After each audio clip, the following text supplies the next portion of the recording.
everybody, you're listening to and possibly watching through our live stream the Comic Book Bears podcast. I'm Bill Zanowitz. I'm Brian Pittard. I'm Steve Morey. And I'm Caleb Alexander McKenzie. And we are your hairy, heavy homos that talk about comic books, but you don't have to be a hairy, heavy homo to listen in or possibly stream in.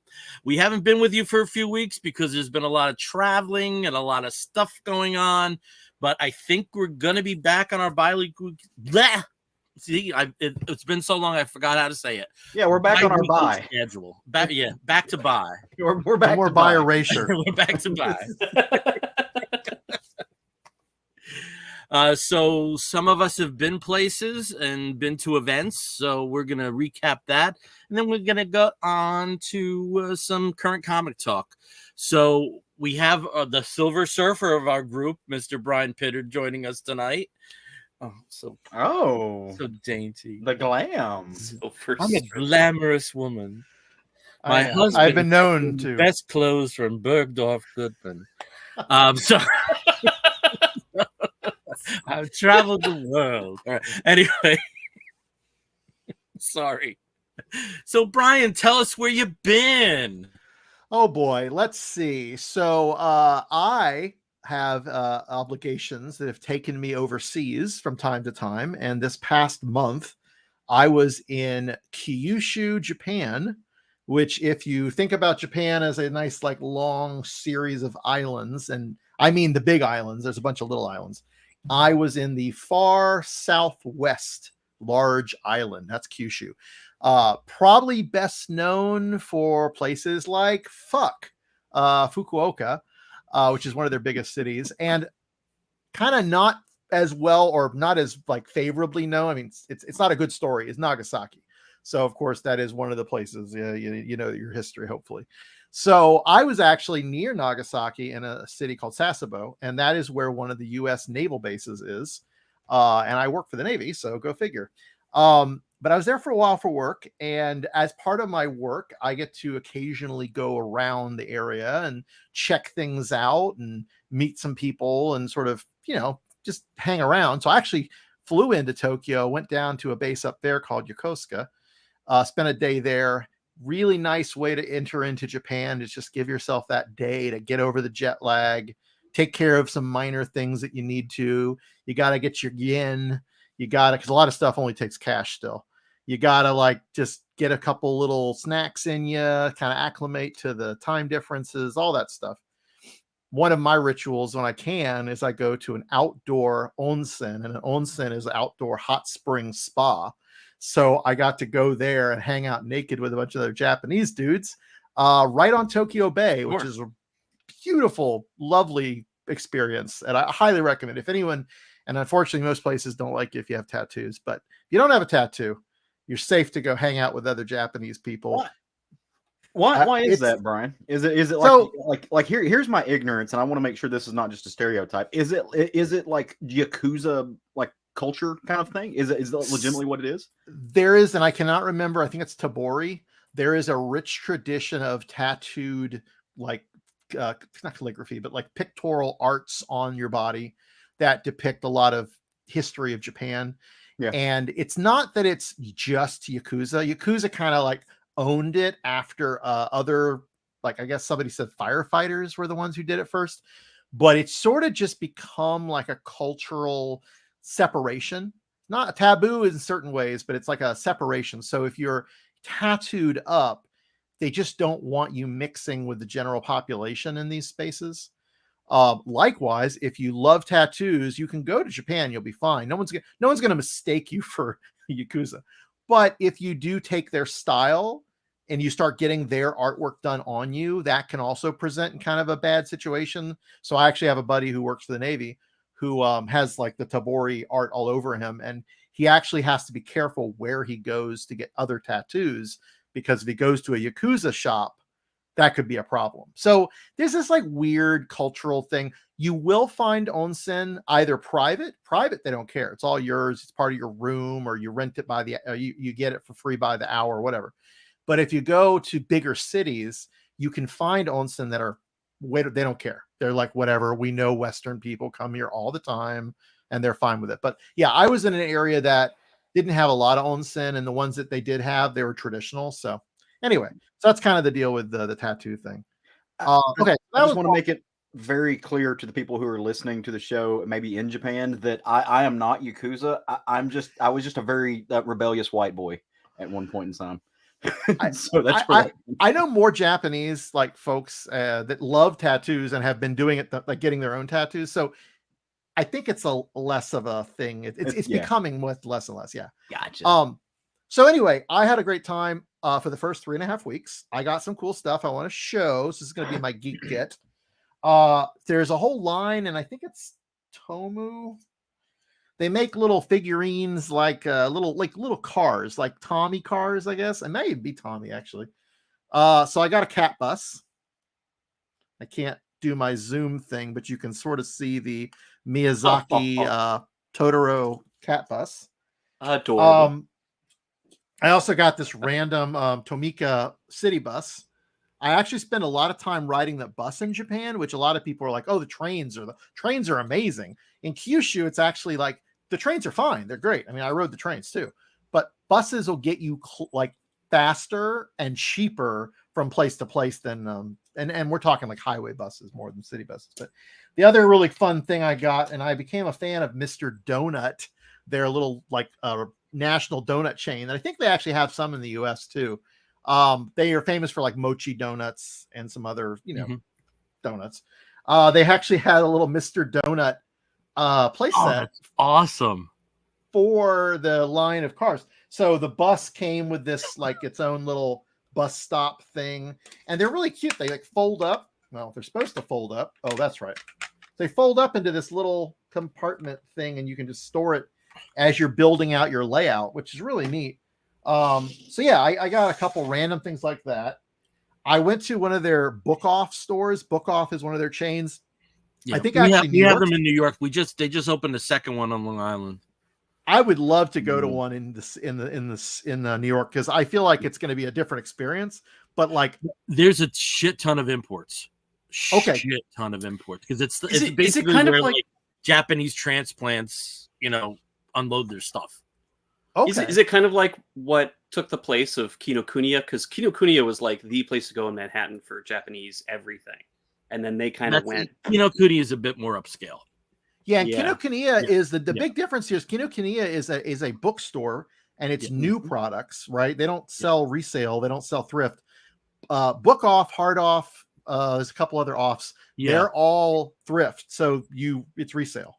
Yeah, Steve, that place you took me to where I was speechless when I first walked in on the last trip. McKay's. McKay's. It's like that. Yeah. So it's like a way better version of like an Army, what do you call it, a Goodwill, but like for geeky books and anime stuff. Anyway, so they have video games. They're very well known for their secondhand video games.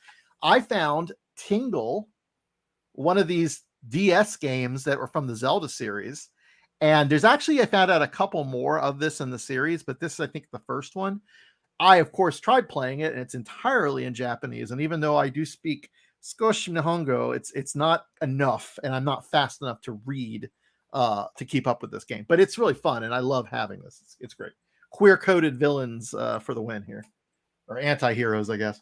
A couple more things real quick, and then I'll tell you my sob story. So they had a promotion at one of the grocery stores, and it was for Tears of the Kingdom. Real estate. I love that, Caleb.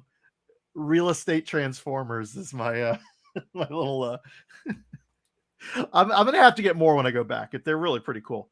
So anyway, they had a Tears of the Kingdom promotion for Boss Coffee. So if you bought a bunch of these little Boss Coffee cans, like I think 6, you got a free standee like little poster thing. So I got, of course, Thick Ganon. There we go. Thick Ganondorf. Could not. It was free. I mean, you just had to buy 6 cans of coffee, and that's 6 breakfasts, whatever. I had a hard time finding really good geeky stuff. Like I went to a couple stores that are known for having Marvel DC stuff. And in the past, I found some cool stuff out there, but this time I really didn't succeed in that. And there's another reason for that I'll tell you about, but I did find this Neon Genesis Evangelion bath bomb. So evidently you put this in your bath, and I can actually hear it. Hey, David. Oh, we're getting guests. We're getting comments. Sorry. Yeah, I can hear it in my ear here. I can hear it rattling. So evidently, you put this in the bath, it dissolves, it does its bath bomb thing, and there's like a figurine in there. And I'm a big bath bomb fan. I don't know if you know this about me, but I take a lot of baths, and I do love a good bath bomb. I'm more excited about whatever weird little trinket comes out of this, because I definitely have a problem with the Neon Genesis Evangelion and related merchandise. So that was pretty cool. Okay, so that's there's other random stuff. It actually, you can still see the box. I actually shipped back a US postal box from the base because I had so much crap I didn't want to carry around with me, and it was like $20 to ship it back. So I was like, you know what? That's so great you have that option. Oh yeah, Oh it saved my ass. Like, I didn't know about that until this trip. I've been there 6 times. If I had known about this by now, oh my God, I would have so much. What you don't see back here, what you might be able to see, is all of this is like gachapon stuff. Actually, I'll show you a couple more real quick. This is a telephone, Japanese style, the little thing. Yeah, the zoom's not, the focus isn't great, but these are coming out of those little like gachapon machines where you put like 300 or 400 yen in and you get a little toy. So this is and they actually still have these like phones around. I actually saw one in the Shinkansen that I rode, though it didn't work. They have a capsule toy. So it's the machine, the gachapon machine, and it works. You can turn the knob and get a gachapon ball out. There's nothing in it. It's like a, one-piece little ball. But anyway, they have ridiculous. This is what I look for. I look for the ridiculous, almost meta level gotchas. I mean, it's that is just sort of, it's like, it's a thing within a thing, but of course the ball is empty. So what does that mean?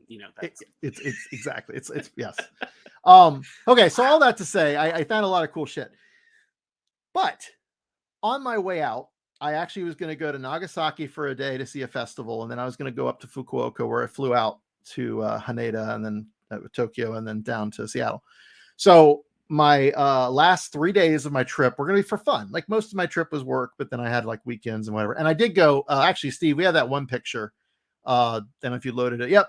So I actually went and saw a volcano. That is Sakurajima, or that is the island of Sakurajima. Shima means island, but this is their most active volcano in Japan, and it's down in Kagoshima, Kyushu. So that was a really fun like weekend excursion, basically down and up. So I've been to all the major cities of Kyushu now, except one, and that's Miyazaki of all places. So the next time I go to Kyushu, I'm going to strike that off my list, and then I can say, like, I've hit all of the major cities in Kyushu, which is just pretty cool. Yeah, I don't know. Nice boulder, huh? Are you talking about the curling rock or the actual rock? I was just making a Shrek reference. The joke, not yet. So the boulder. No, I should have like quoted it and said donkey voice. But oh my gosh, yeah, no, that's a great reference that I. Woo. Okay, so let's get to the bad news. So the bad news is, when I was on my way out, I was going to Nagasaki, Fukuoka. The night before I leave for Nagasaki, I have really bad stomach aches. I don't know what the heck's going on. I figured it was just some bad ramen, because I had some ramen the last night I was there. Woke up the next morning, I felt like garbage, but I had to check out of my hotel and haul down to Nagasaki. So I did that, and I felt horrible. So I stayed in my hotel room. I did actually leave for food, because even though I felt horrible, I still needed to eat something. And I went to sort of, like I said, to a shopping mall, and I did kind of see a little bit of the festival, but overall not great. Then I had to take the next day a bus up to Fukuoka, which is again where I was flying out. So that was fine. I made it there. Little stress, little stomach issue, whatever. But the next 2 days before I flew out, I was in Fukuoka, and I was still sick. So I basically just stayed in my hotel. I did walk around like a little bit of the shopping area, a little bit of the train area, but really just trying to get food and get back. The only thing I accomplished, which I was very happy about this, is I did go and see the last Miyazaki film, which is, let's see if I can remember. It's Dowa what is it? No, Kimitachi wa do ikuruka, which is How Do You Live? And that is his last film, according to him, as of about 6 months ago. Now he's saying he might actually make another film. So whatever. But I mean, it was great. It was great. I did not understand half of what I was hearing because my Japanese is not proficient enough, but I was still very entertained. And it was seeing a Ghibli film in Japan in the theater, which was just check a box, really great experience. So, but yeah, I flew home and I am still sick. I don't know, like I know what it is. They told me what it is, but the doctor's like, oh, it'll go away on its own. But I'm still having side effects and issues. So I love Japan, but honestly, don't want to go back there anytime soon. No, it's good to be home. I really did have a good time up till that last bit. Yeah. So yeah, it was great. Yeah. Well, Caleb, you had a sort of comic infused in part trip. So why don't you tell us about that? So I, while Brian was off gallivanting with, Japan and the Yakuza and avoiding volcanoes and all that fun stuff, my husband and I actually took a trip to Chicago this past week. We left last Wednesday, got back last Monday, late-ish Monday. And the whole reason, it was kind of an impromptu, I say impromptu, we planned it. It was not meant to be a vacation. My husband, who is an RN, had a nursing convention that he had to go to for work. And I adore the city of Chicago, right? I would move there yesterday if I could. Of all the places that I've visited, and I've visited lots of them, and I love lots of them, but Chicago is like my heart. I love that city. I've been there 6 or 7 times now, and there's just something about it, right? I just deeply adore this city. So I said, hey, if you're going to Chicago, I'm taking the week off work. You should ask your job to let you go in there and schedule your trip home, because they're obviously paying for his plane ticket and stuff. Back your plane ticket up. We'll pay for a few days in the hotel for ourselves, but I'm going to tag along with you, and we're going to go to Chicago. And it was wonderful. It was amazing. My husband and I are very different people. We are very different types of travelers. He likes to plan everything out ahead of time, and he knows exactly where he's going, and he's got a schedule. He wants to be at this museum at this time, and then he will Uber to the next place, and he will go to the next place, right? I'm not that person. There are places that I want to go see, so I will just pick one in a different neighborhood, and I'll go take a bus or just walk there and then go explore all around it. Really don't like a schedule.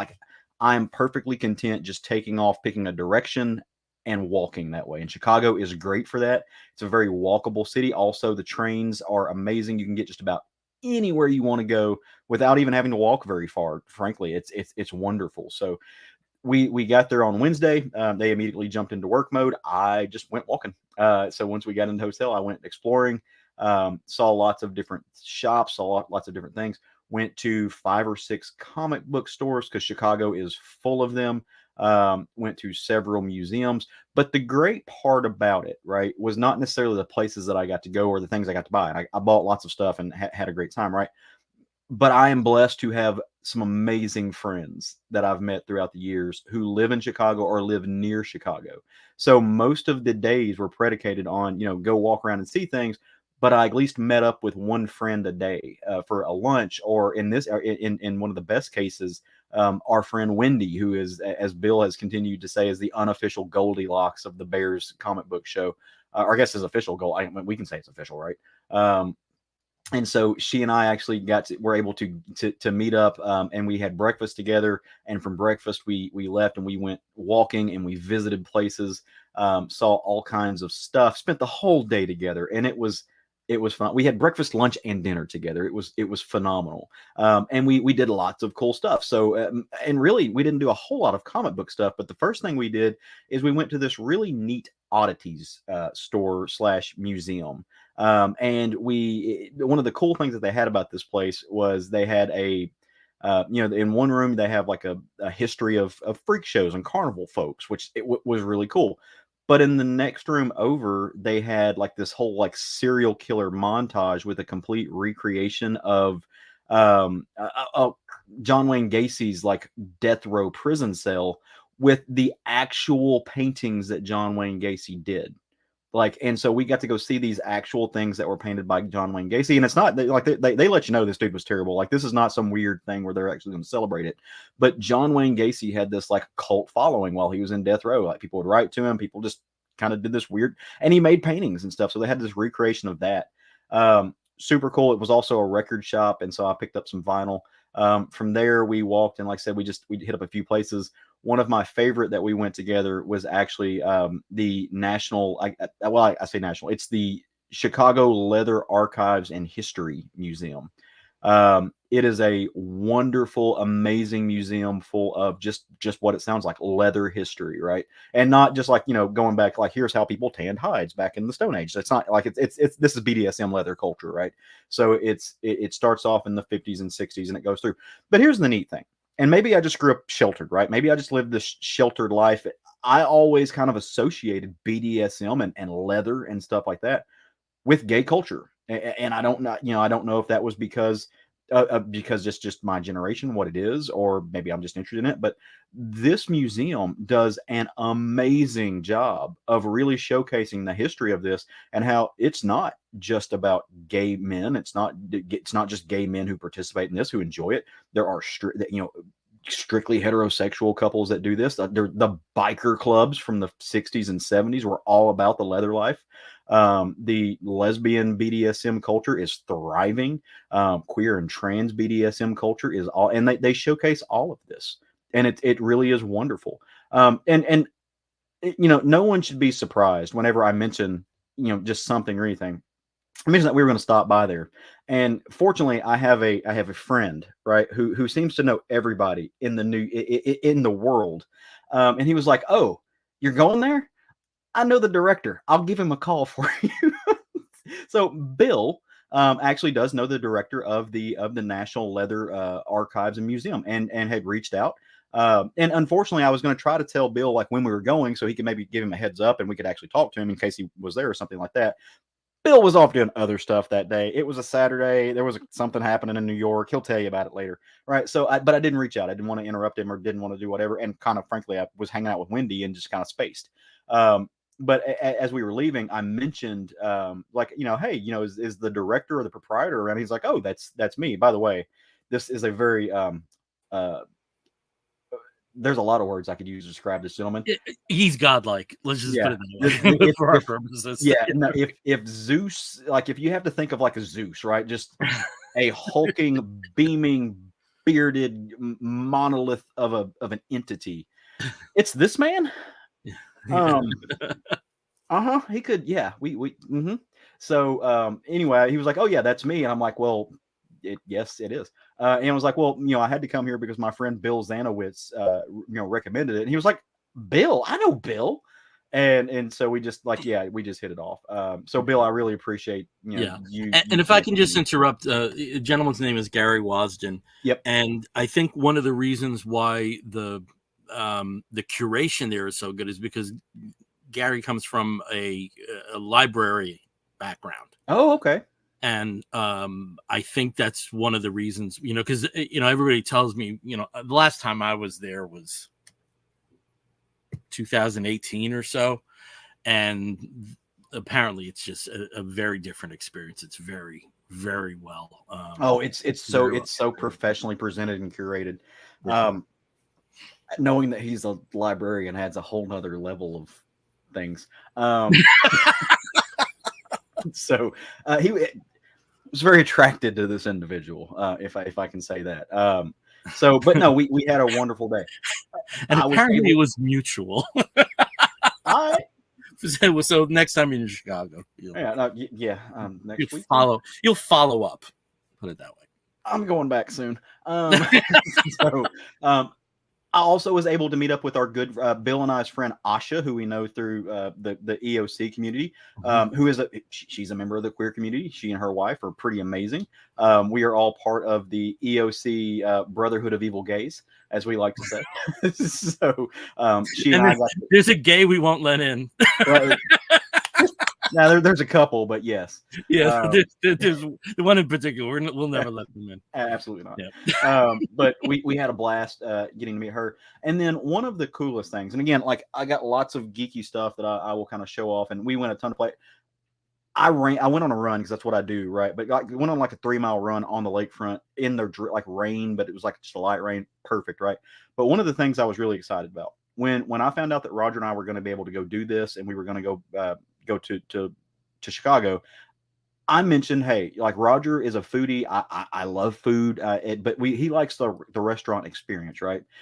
There is a 3 Michelin star restaurant in Chicago called Alinea. It is one of those really, really, really, really extravagant places that cost a lot, and you have to make reservations months in advance. It is the type of restaurant that the chef was named the best chef in the world by multiple magazines. It is one of only 13 Michelin star restaurants in the United States. It has been named the best restaurant, this, that, and the other by like Food and Wine magazine. It is big deal, right? We got together with another mutual EOC friend, Arnie, who we love and adore, and who lives in Wisconsin, and said, hey, look, we're going to this. You also enjoy like fine dining. You and your wife should meet us there. And so they did. And so we went up, and we had it was scheduled for 4 hours. I think it actually took 5-hour, 16-course meal, high-end meal, complete with wine tasting with every course, or some type of beverage with every course. This is the type of place that when we made the reservations about 4 months ago, they sent out questionnaires to know exactly like who you are, what you like to eat. Do you have any allergies? Not only do you have any allergies, like they'll tell you about allergies that you don't even know about, right? And they also, they have somebody who kind of stalks your social media. Like if you've watched The Bear, they're not bullshitting, right? It is, and actually this restaurant was featured on The Bear, which was really cool, right? So yeah, they actually have somebody who looks up your social media profile to kind of figure out who you are as a person, and they really do map everything to you. It is expensive, right? It is worth every penny. It was exquisite. It is the mixture of culinary exquisiteness and science, right? There was a dish that literally exploded in your mouth because the way that the saliva reacts, right? I mean, it's insanity. It's so cool, and we got to go see the kitchen too, which was fascinating. So did a lot, went to a lot of places. Again, Chicago is an amazing place for nerd culture, for geek culture. There are comic shops everywhere, and there are good comic shops. They're a cool place. There are record stores on every corner, good restaurant or record stores, people who care, and then the museums. And I would be remiss if I didn't say that anytime I'm in Chicago, I have to go to the Art Institute, because they constantly have Ivan Albright paintings showcased. I don't know if I've said this before, but Ivan Albright is he's my favorite kind of modern painter, right? Like I love that man. It is grotesque but beautiful. Unfortunately, they didn't have what I consider to be his best painting, The Door. They still have it. They just don't have it showcased, but they still have 2 of his major paintings, including the Portrait of Dorian Gray, premiered. And if you've never seen it in person, you will not believe that human hands made this. It is beautiful, and it's wonderful. And like I said, I did get Geek Gets, but I'm gonna wait because just I don't know if we're doing a Geek Gets section or not, but I'll show you guys some stuff I picked up shortly. But if you've never been to Chicago, even if you're only going for something like C2E2, or if you're just going for strictly nerd culture, right? It's an amazing city. Food culture, just culture. Like I said, I would move there yesterday. I adore that place. And yes, we ate delicious pizza. So it was a lot of fun. I can't wait to go back. Did you make it up to Andersonville or any of the places a little north of the downtown? No, I didn't. Just because, like I said, we didn't have a rental car or anything. So I think I followed the red line up a few times, and went to Boys Town. Went and had drinks at a few of the bear bars. Went to got this shirt, unsurprisingly. Went to the men's room. Okay. So you're not far. Andersonville is just a little further north, and the only reason I call it out is my ex north and west, is that, or east? I forgot exactly. Anyway, it's near Wrigley. It's near Wrigley Stadium. Okay, I walked all around Wrigley. Yeah. So maybe I was up there. Yeah, I walked all around Wrigley. If you were at the Leather and Archives Museum, you were in that vicinity. Okay, there you go. Yeah, so I call it out because of our podcast. It is probably to me the most like bear inclusive community. Okay. My ex, also from Flame On, Pat the Bear, Mhm. he actually hosts karaoke there on Sunday nights at Sofo Tap. And Sofo Tap's a great little bar. And it's like the Two Bears something or other. That's a company that they own a bunch of other little areas. Yeah. The meeting place is up there. I think it's called the meeting place. Anyway, great place. And there's a magician's club, like a magician's speakeasy, like right across the street that you have to just, know how to get into. But once you're there, it's like great drinks, magic shows. I love that area. You're absolutely right. I love Chicago. I would live there too. It's a beautiful city. It's huge. It never ends. You're just like, oh my God, there's more city. But yeah, I'm so glad you went. Yeah. I don't think I knew that Pat was doing that. I totally would have went up there. The bars I went to Sidetracks, which is kind of just a standard stop. I went to just have a drink just because I had to have a drink at Sidetracks. There's a few other ones, and then just walking around Boys Town. Boys Town is very it's very queer centric. Obviously, that's the history of that place. Rainbows everywhere, and it's just for somebody who lives in Arkansas, where even when you're the most relaxed, you constantly feel like you're under threat. It was just kind of nice to be in that area. Next time I will make a point of it to go up there and see. Actually, I will go say hi to Pat. You should. Area. No, it's a fun night. Also, I should clarify just for people who, Boys Town is the old name. Mm-hmm. It's now North Halstead. It is North Halstead. Yep. Because it's more inclusive and right. Yeah. But it's a beautiful area. Every time I go to men's room on a work trip or whatever, I get a beard trim. I forgot his name's like Jon Snow, I think. Yeah, because I didn't realize they turned the back room into a barbershop. That's rad. Like that was the best beard trim of my life. So worth it. I walk back in there and there is just this like bearded twink in full like leather gear, like giving somebody a fade. I'm like, why do I just need to live here? I will show off one Geek Get though that I picked up in my travels because it had to happen. So Tom of Finland, the complete cocky comics, can't show you the inside. So, but no, I do have mine. I do have a bunch of pictures here. I wanted to bring them up real quick. They're not in any order, unfortunately. So if you've ever been to Chicago, there is a type of paint thinner that is bottled and sold as alcohol in Chicago called Malort. It's the worst thing ever.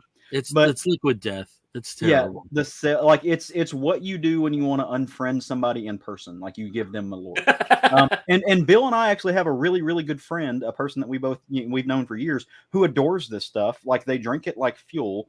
I don't understand it. It does not make any sense. I don't know if they really enjoy it, but I think they enjoy the act of torturing. Yeah. Reaction. Yes. Yeah. Of course. No, it's the best thing in the curling community. This is a thing we do all the time. If they have Malort at the bar, we're buying shots. Yeah. And it's if you make a bad shot, you've got to take a bad shot. See, that last thing makes sense, but nobody should have to positively drink it. Fun story about this. When people see myself and my husband, they just naturally assume my husband, who does look very cherub-like he's got to be the nice one, the sweet one, right? He's the gremlin, he's the evil one. We were in Chicago with mutual friends and coworkers of his, and I was not going to bring up this monstrosity, this travesty of liquid. He makes his coworkers take shots of it the whole time. Like he's just like, nope, you're doing this at least once. Evil, just pure evil. But this was at the Cell Block, which is a fun little. I actually didn't get to go this time. I want to go back. I've been before, but it is a fun time. Are Touche and Jackhammer, are they still there? Jackhammer is, yes. I don't know about Touche. Okay. I don't think Touche is there anymore. Yeah, Jackhammer is though. Yeah. Okay. And yes, Dave. Yeah. From Dave Ebersol. Oh, I need that Tom of Finland book. Absolutely. You can come over and share it with me. And we had Kevin Quass. I am obsessed with the Comic Book Bears podcast. Well, thank you, Kevin. We have a couple other pictures here. There's the North Halstead. So if you've never been in North Halstead or Boys Town, I forget how long they put that in there, but years ago they put in these we call them rainbow rockets, but they're all up and down Halstead, and it's just because this is the gayborhood, right? This is the queer portion of the city, the most queer accepting portion of the city or so. And so they put up these monuments. On each one, they have there's like a fun fact, right? So this one's talking about the Harlem Renaissance. I think this is actually talking about specifically like the Chicago Harlem Renaissance, because there's a whole section of Chicago called Harlem too. But there's just different things about queer history on each of these little rainbow rockets that line the street. So really cool. Love seeing them every time I go. Awesome. There's a bear. Cool. By the way, bear. If I have one umbrage to pick with Chicago, right? Google does you no favors if you type in bear bars, because the fucking Chicago Bears and the Chicago Cubs have sports bars everywhere. And so if you want to look up the bear bars, you have an equal shot of finding hairy, heavy homos as you do just some straight guy who's pissed about the Bears this season. All I'm going to say, Caleb, is just imagine being a Packers fan and looking for the fellow fans. Just imagine that. Thank you for that. This is our friend Arnie, who we went to dinner with. Had a wonderful time. This is one of my best friends in the world. I love this man. Incredibly glad. He's also a huge comics fan. And he's a jack of all trades. This dude can do anything. But he drove up to meet us, and we had a wonderful time. And he has an amazing fantasy number 15. He has an entire run. It's the whole run. But from like day one to current. AF 15. That's quite a catch. It was incredible. This is Wendy and I. This is my boo. This is part of our day that we spent together. And Graveface, and I apologize for not saying the name earlier, but Graveface was the record store / oddities museum / John Wayne Gacy art display that we went to. I don't know how else to put it. You guys, if you know Wendy, you know how incredible she is, how strong she is, resilient. She has not had the world's best year, but she is an incredibly just. I wish I had half of her fortitude, right? I wish I had half of her personal constitution. I don't think she realizes just how amazing she is sometimes. But my life would be certainly less dim without her, and just spending the day with her, easily one of the highlights of my year, if not multiple years, right? I've missed her immensely, and just getting to hug her. And by the way, this pixie cut that she has now is just she is just a lovely, lovely human being. Had a blast. And I want to thank her for taking time out of her life to spend a day with me, because she had other stuff she could have done. So, she's one of my, we talk every day. Like she's one of my favorite human beings. So, and then this is me on North Halstead in a sweater. In Chicago. The one thing in Chicago I've never done, and we've talked about it a few times with the C2E2s, and it never happened. And now, Caleb, now that you're in the tribe, I think it might. Because there's, as you saw with that last picture, Chicago is full of brick walls. I mean, there's brick walls everywhere. And I always wanted to reenact the cover of Band on the Run, with comic folk. Say when. Yeah, so at some point we'll be back at C2E2. God, it's been too long, but it was really but when I saw that wall, I was like, that was my immediate thought. Okay, so now it's me. It is, yeah. Okay, I traveled without traveling, if that makes any sense, because the event that I went to was, local. And that, of course, is New York Comic Con. And Steve, I don't know if you have pictures, but maybe I can let the pictures kind of drive what I'm talking about. I got a lot of pictures, and they're in apparently no order was how they came in. So the first one, well, we'll go through them, and you can. I believe this is my 13th New York Comic Con. Wow. Friend of the show is Chris Cummins here, and he actually had a panel on Friday night with part of his ET show. But he was there, again, anybody that that's been a friend of the show, I naturally, make a point of trying to meet up with. But show ran. Oh, here we go. Is Thomas Crowell, past guest and future guest, I'm sure. What happened was on Thursday night, and this is a really nice development. If you had a badge that was like a professional or Artist Alley or press, it's something that wasn't general public, there were panels and events that were open only to you, which was a really cool move.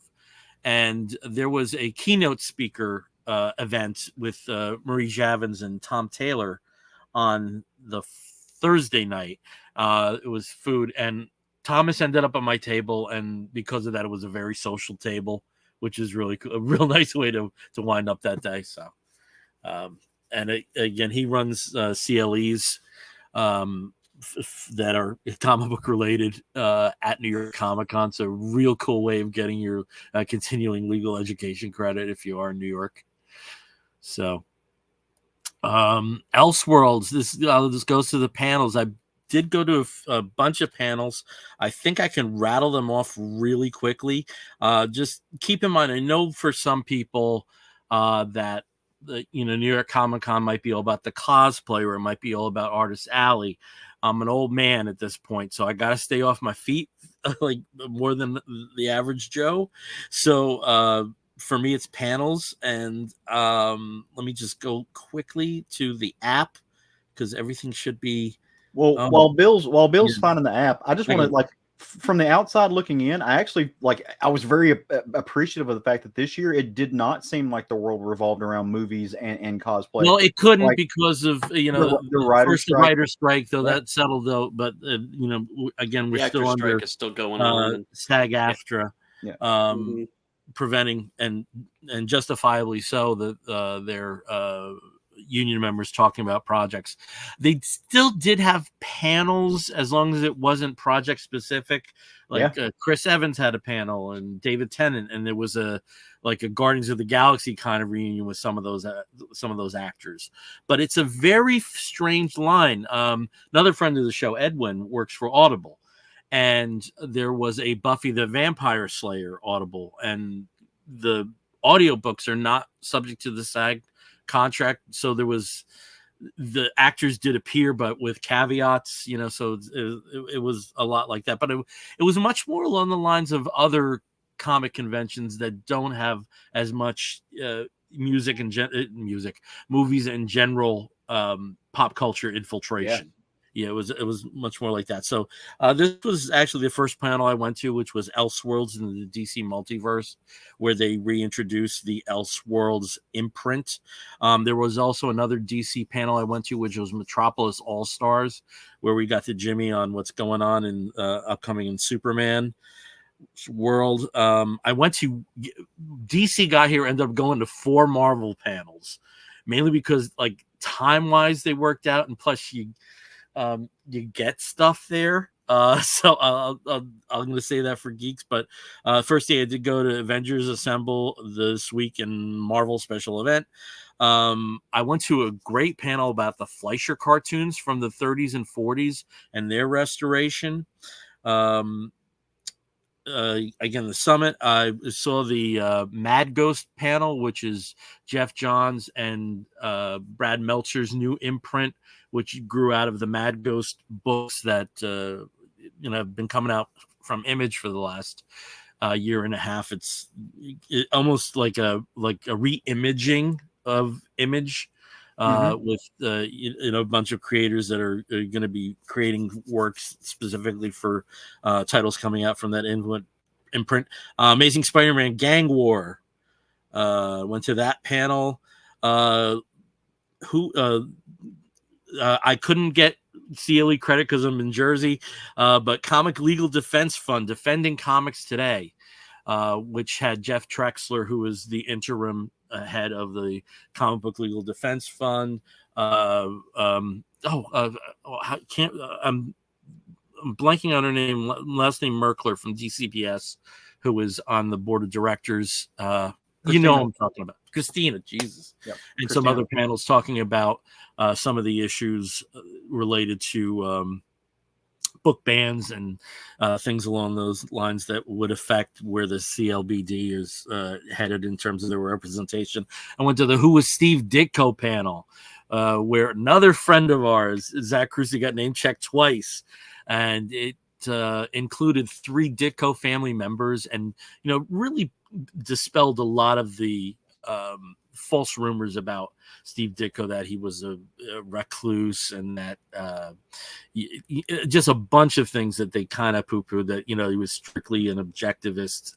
Just kind of a self-perpetuated legend that's not necessarily true, right? I mean, and I was one of those people that kind of thought that too. And it's very easy to like, from the outside looking in, to like take that stance.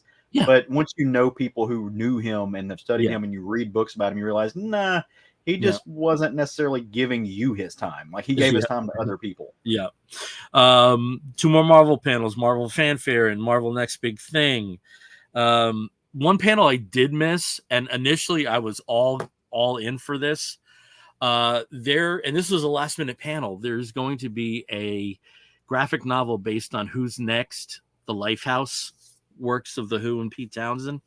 And initially it said Pete Townsend as a guest, so there was no goddamn way I was going to miss a panel with Pete Townsend.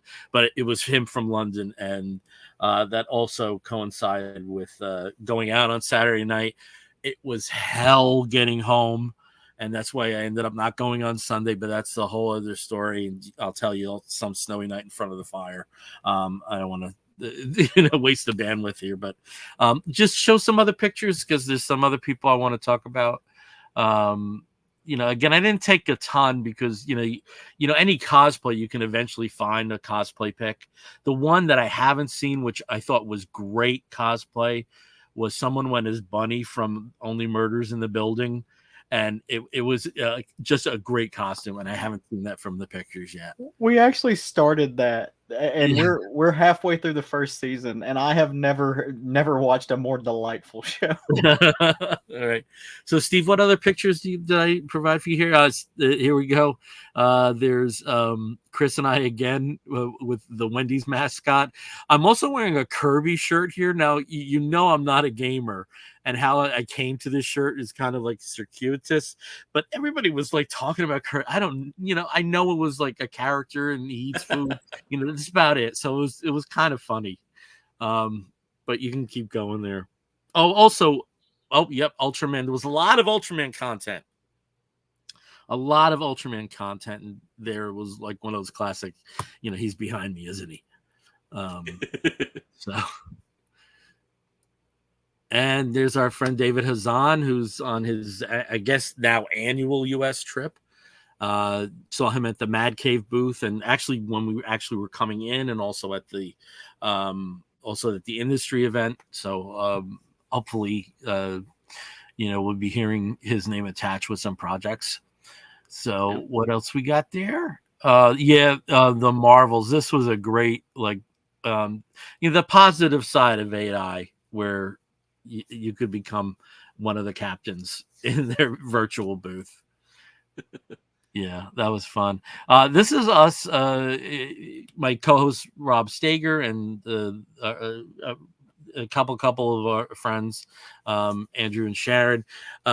This is us at like 3 a.m, finally able to get a train home. So it's like pure joy, but we're all exhausted at this point. And that's, there was no way I was going Sunday. It is my badge. And I love this. So Funko had a booth. Funko people they're fucking crazy. Okay. I don't understand why somebody would spend the money to go to a convention, unless you are a retailer, and spend 4.5 hours a day online. I do not understand it. That can't be fun. But they had a nice little pop-up display there where you could get in the box. So, and just because there was such a big presence of Japanese culture, with the big publishers aren't there anymore, having an official presence. Image is not there, Dark Horse is not there, of course DC is not there. I think that's more a byproduct of geography than anything else. And this, I just love this picture. This is New York Comic-Con at about 8 p.m. at night. And it's just, it's calm. There's still stuff going on, but it's relatively calm. It's just a nice place. I mean, Javits is a pretty impressive. Oh yeah, building. Yeah, but it's the first time anybody goes there, it's overwhelming. Can I ask an Arkansas ignorance-based question? Sure. Is it Javits or Yavits? Javits. Okay. Javits. Yes. Now I know. I did not know.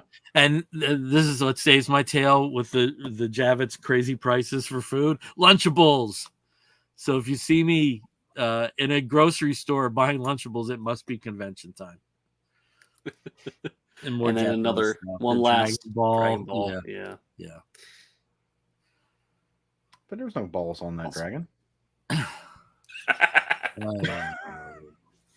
It's all a lie. And I want to say something that happened to me at the con is I know a few episodes back I had a very frank discussion with these guys and generally about how I've been losing my interest in comic books and just haven't really had much of a motivation to read or keep up to date, which is really stupid when you do produce and co-host a podcast like this. And that mojo's back. I have to say I was just swept up in seeing comic books all around me and the whole enthusiasm for the culture. And I think Caleb hit on one thing is because it was more comics balanced this time, probably more out of necessity than anything else. It had a different feel to it. The first pandemic, post-pandemic show had a very restricted feel to it. This was the first time I think they opened up the numbers to like where they were like close to pre-pandemic level in terms of attendance. And, I kind of got my mojo back and I went through like a little bit of hell with my DCBS boxes recently and thought I ordered stuff and I didn't order new comics for 2 months. It turns out, and these guys were all helping me try to find some of the more esoteric stuff. So I would not worry about me and my enthusiasm for the art form. It's back. So that's awesome. Yeah. That makes me just really happy. Yeah, to hear that something was there to reignite you and your passion for comics. And All right. Well, awesome. That's a perfect lead in to talk about new comics. How about that? So how we kind of restructured stuff was a few months ago is we basically talk about big two books first and then get into the indie stuff. And we have brother Brian with us, and he has a big two book, and I'd love to hear about it because I have not read it yet. Oh, yeah. And this is again, long-term listeners, watchers of the show know I have a thing for certain authors, certain writers, certain illustrators. And also, Brian, one of the panels, there was a lot of Hickman was there, and there was a lot of Ultimate Universe talk. Yeah, I'm actually interested in seeing because I did enjoy his Ultimate Universe stuff before the line ended, and now that he's sort of architecting the relaunch, I'm actually gonna probably check this out. But what I'm here he's also going to be the monthly writer on Ultimate Spider-Man. Yeah, no, I saw that, and I'm not typically a Spider-Man reader, but every now and again something will bring me in, and I'm very interested to see what she's doing. And it's Peter Parker too. Oh, well, so that's interesting. I didn't think they would just do that. I've read the new Ultimate stuff, just by the way, if you need to get a breakdown of it. Oh, okay. Yeah. I might start trying to pick at it a little bit. But I want to talk about gods because to me, I love Hickman when he comes in with big ideas and uses the Marvel toy box to explore those ideas. And evidently, Gods was one of the two big projects he pitched Marvel years ago. The other being House of X, Powers of X, or Powers of 10 or whatever. So Gods, GODS, all I'll take an acronym, is a story that fully fits within the Marvel continuity. In fact, the first issue, actually go to the title page first. Do you have the title? Did I give you the title? Anyway, it's just a cover. It's fine. Doesn't matter. It gets into then the first issue. It gets into the sort of inner underpinnings of Marvel's cosmic stuff, but in ways you don't expect. Like it's not like starting with the big aspect deities. It's not doing that. There you go. Perfect. Love it. Thank you. So this is the cover. This character on the front, Wynn, brand new character, never before seen in Marvel, though Hickman's been writing these little like 2-page little vignettes in a bunch of books throughout the last month or two.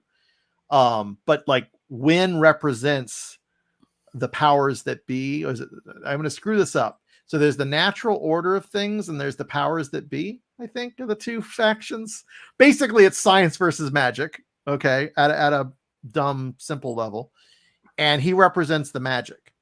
And the framing narrative, I guess, of the first issue is really his and his kind of counterpart in the science side, his wife, I believe they were married. Their sort of relationship and how it sort of has to come up against the natural enmity between science and magic. So you get so much great character dialogue explaining the relationship to like this bartender in New York, and you only see like the woman's perspective on it, and then later you kind of put the things together and you see that Wynn is the guy, and there's this whole relationship dynamic that's very genuine. And so the thing I will say about this book is, as much as it gets into the Marvel cosmic big idea Babylon event, which is this whole notion of like this universe ending thing, it is Hickman writing characters and relationships, and in a way that is something very like that's a progression for him. He's always had fun dialogue and big ideas and great world building, but I would dare say that he hasn't always done the best at writing characters, like relationships and believable entry points in the stories. He's taken the hard sci-fi, let's build worlds, let's tell big ideas, but this and other stuff too, he's been getting further and further down this path for a while now, but this I think is his most successful at blending the two. So he's got the big ideas, he's got the crazy cosmic, he's got the sort of secret underpinnings of everything that's basically a retcon, but very well, embellishing the details of the Marvel universe under the Marvel universe, so to speak. But he balances it with these very complicated relationship dynamics between these two characters. So I love that. I love Hickman. I love his big ideas, and this to me fills in a lot of the gaps that he's always had as storyteller. So I love this. Shiti, is that how you say his last name? I always feel like that was a great thing because I finally learned how to pronounce it. Okay. Yep. Shiti. Yeah. Like Cheaty almost, but yeah. Shiti. So Shiti, amazing. I love when they did was it Secret Warriors back in the day? Love that book. That actually was early Hickman, and he did a pretty good job in his character development in that book, but I still think the people were a little plot devicey. And they are, of course, they're always going to be to some extent. But this book is like, you just think it's going to be one thing from all the promo and all the big picture. And Doctor Strange shows up, and you've got all this crazy, the hidden library within the world or whatever the magic space they go to. Like, and then half or more of the book is this woman talking to a bartender about her relationship. So it's like, yes, let's do this. Give me more of this. I really do appreciate that a lot. And yeah, Shiti's artwork has grown. Like his line work is so much tighter than it was back in Secret Warriors. I mean, and has grown exponentially over the years. So really this book is like this great moment of reunion between these two collaborators that shows now like 10, 15 years. I don't even know how long it's been, probably a long time since they first collaborated and how far they've come as creators. It's a really nice blending. So I don't know. I'm intrigued. It's a lot to go like from. I don't know. Oh, I should probably go back to the cosmic thing real quick. So again, they didn't do the aspects, but what they did is they did characters that are like the C-list cosmic characters, like the Collector, and I don't know. There were some other random weird things that I had to like Google, because I was like, is this new? Is this cherubic being that looks like a Buddha basically, and is actually this real character from like the 70s? So Hickman did his work. He did the deep research, and he's really starting to try to find these little corners that he can draw from and pull together in this cool way. So I'm on board. I'm going to read the whole series. I have not seen like the big idea that usually Hickman's building towards some twist or some big revelation or some like premise. And if they've shown that, it's not the most like revolutionary thing, which is fine.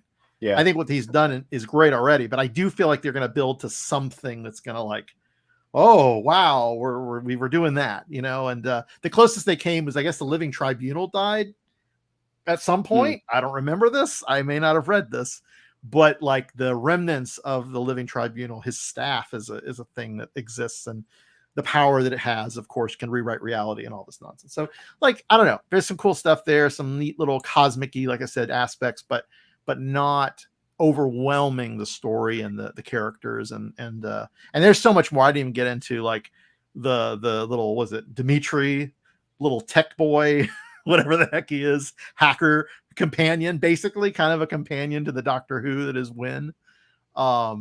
It's good stuff. It's a lot of potential. So I mean, I'll definitely talk more about the series as it unveils. Did anybody else read this? No, I haven't yet. But Yeah, I do have it because there was a variant that was exclusive to the Marvel panel, which is character designs. Neat. So it's still that's bagged. cool. Oh, Steve, did you put that other picture back up? The one that we started with. So this was Yeah, my yeah, favorite here we go. panel. This was a really nice moment in this sort of epic, cosmic, crazy battle that happens. And what's lovely about this scene is this is intercut with all these Marvel heroes coming together to fight this universe-ending event, intercut with the sort of random side quests that the main characters are on. And that's where they kind of jump around to the different aspects, or the different, not aspects, but the different sub characters and the cosmic stuff. And he kind of is doing this, like, I don't even remember. Do you guys remember that whole story where somebody started with like a penny and he kept trading it up and trading it up, and then he bought a house? Like, it's that kind of deal, but with Gene cosmic Simmons was artifacts involved. Yeah. I remember that. It's a great idea, and it beggars belief, but it actually is very cool. Wynn in this way is very like John Constantine a little bit, and kind of has this relationship with all of these characters that, again, is brand new, but like he's known them forever, and so you get to explore that. So yeah, but this scene, the Sheedy just nailed it. It's just crazy cosmic. And then the next panel, which I didn't put in here, is, you know, basic like conversation, hanging out with these dudes. It all knits together real nice. So yeah, I hope you guys do read it. It's a really great. Like, yeah, the only thing that scared me was the price point, because isn't it like $7.99 or something? Yeah, it's issue crazy. Really pricey, yeah, I was kind of like, I thought at first, because Amazon, I buy my comics digitally entirely, right? So I bought it on Amazon, and I was like, whoa, why is this thing like $9? It is 64 pages, but we're old enough to remember when a 64-page book cost like $4 or $5 maybe. Yeah, what are you gonna do? Yeah. So you are 100% on point when you talk about Skeety and how he leveled up. Like, it's one of those things that I still go back to this moment. It's a small moment, right? But at some point, Pepe Larraz emerged on the scene, and he was the rising tide that lifted all ships for that. Because like when Pepe Larraz jumped on, like even before the X books, right? But like he brought everybody up with him. I mean, Skeety, Sean Isaacs, all of these guys that are doing just impeccable Marvel work now, were all made better. Like I think that he on some level inspired like this Marvel staff. That his stuff is great. I also found it very interesting that you would, and I'm going to paraphrase here and correct me if I'm wrong, but one of the things that you said about this book is that Hickman didn't really dive right into the high concept, right? Like if there is a higher concept around everything, but he's not just hitting the hammer like hard. That's kind of the same way I felt about Ultimate Invasion, right? Ultimate Invasion did not get a lot of fanfare, and there's a lot of people who don't like Brian Hitch, which I like, you know, fair, I guess, but I actually like Brian. I think Brian Hitch, between this and Hawkman, Brian Hitch is looking better than he has probably ever before. And I mean, I've got the authority back up in here all over the place. I think some of the where some people have problems with Brian Hitch, of course, there's delays. Yeah, that's delays just come into the mix. But at the same token, I think they kind of associate him with a particular time in comics, probably. And what if you didn't like that period of time? I think you're like kind of poo-pooing like the start of the decompression era, and not really aimed at Brian himself. Yeah. And Brian is also one of the Ghost Machine creators. Yes. Yeah. Well, and another thing about Brian Hitch though is if you look at his work, it's very detailed heavy. Like he puts a lot of lines on the page and stuff like that. So that's one of the reasons it takes so long. When he rushes his work, you can tell it's rushed, but it's still good stuff, right? Yeah. But so I'm a huge fan of Hitch. Also, having seen him now in the kind of graybeard version of him, Woof. Yeah, he's in Woof category as well. He's also not a bad writer. No, His JLA series is one of the best JLA series of recent times.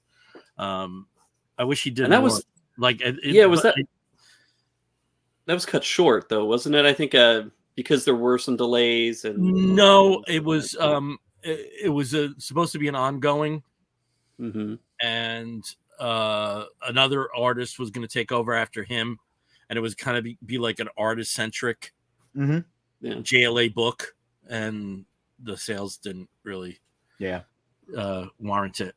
But which is unfortunate because that book was good. Like it actually got me. I'm not I'm not a huge Justice League person. But I actually read that. I got it. So big like the Justice League should feel. I can't wait to talk about my book. Yeah, but one of the things I was going to say is Ultimate Invasion.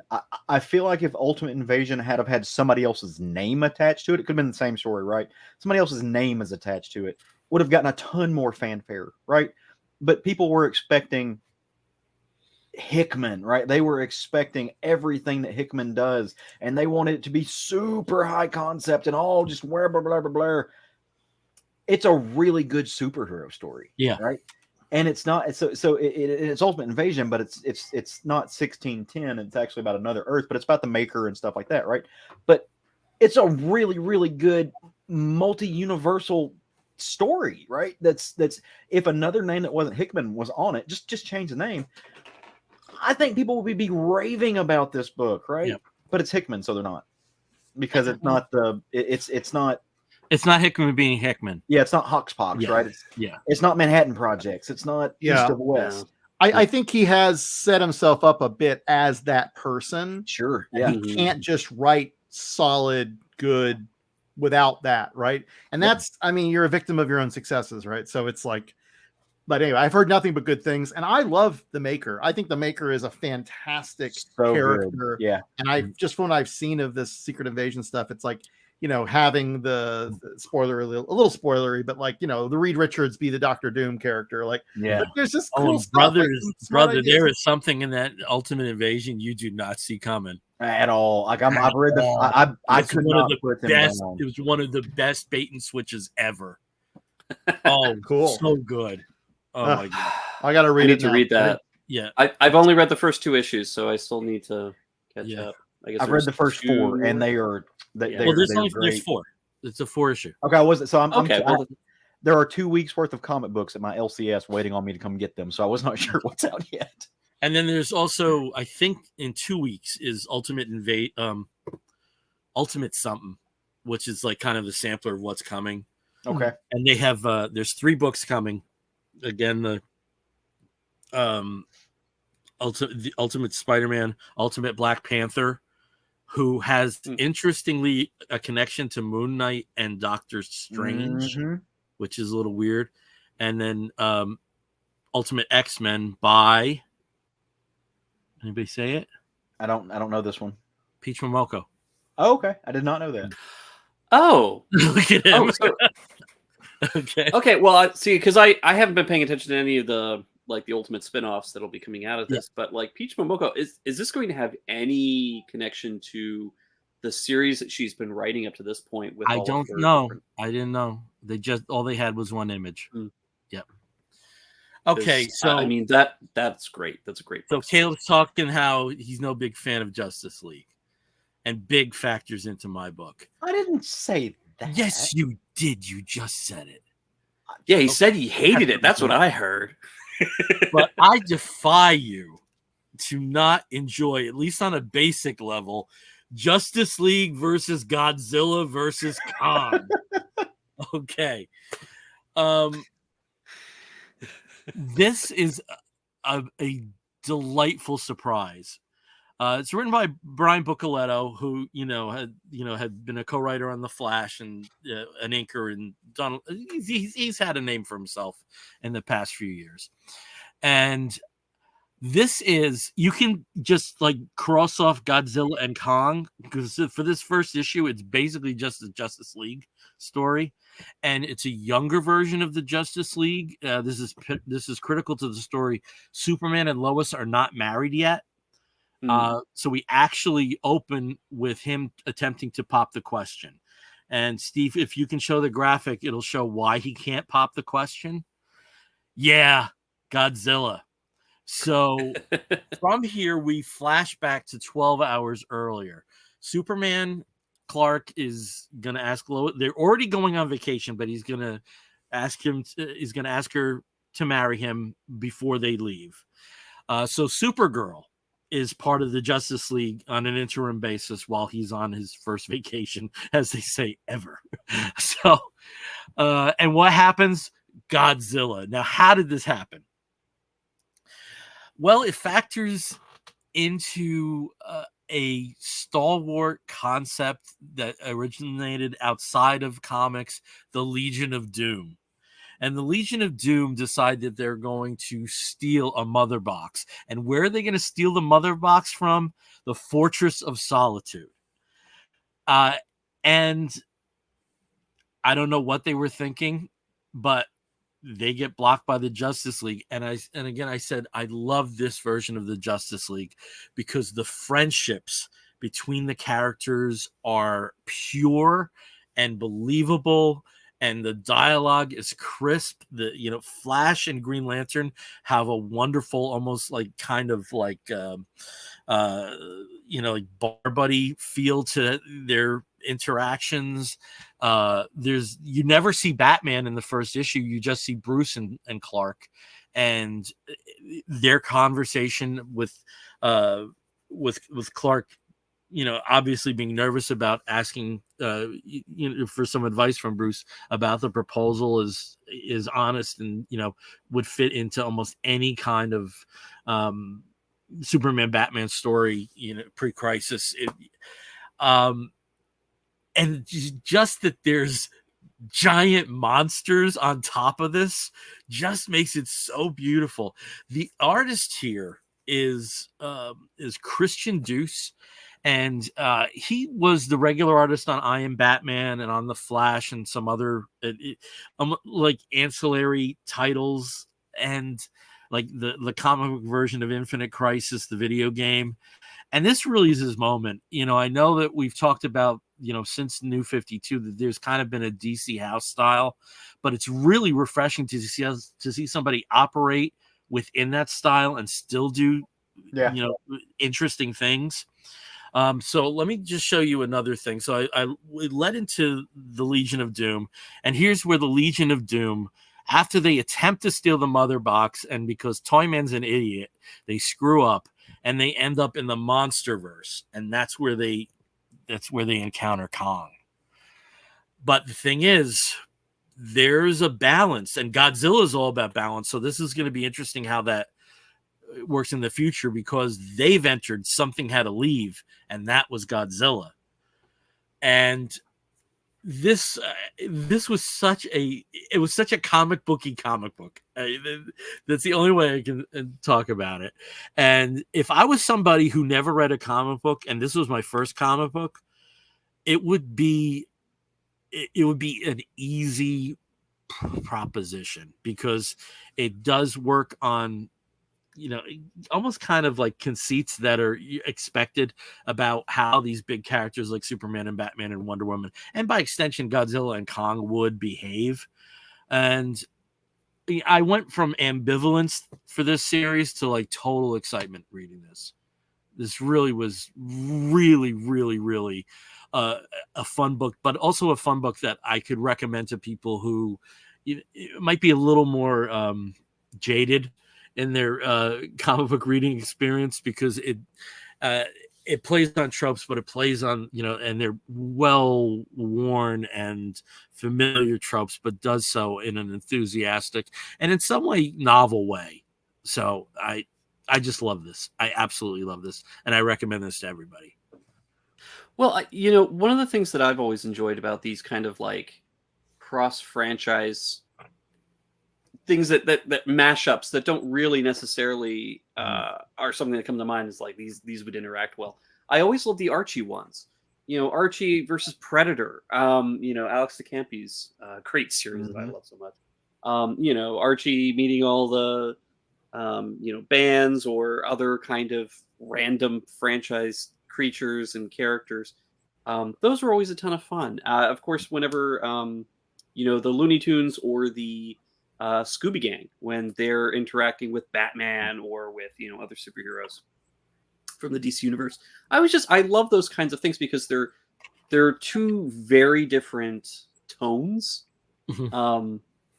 that you wouldn't think would necessarily work together, but they kind of end up. Was it Tom King who wrote the Elmer Fudd Lex Luthor cross? Like, yeah, I think so. Yeah, you know, when they had those just a perfect example.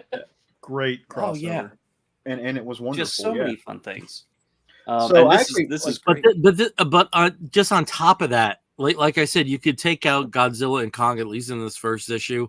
They could just be any other big kaijus. Yeah. And it's a great Justice League book. It's a great Justice League first issue.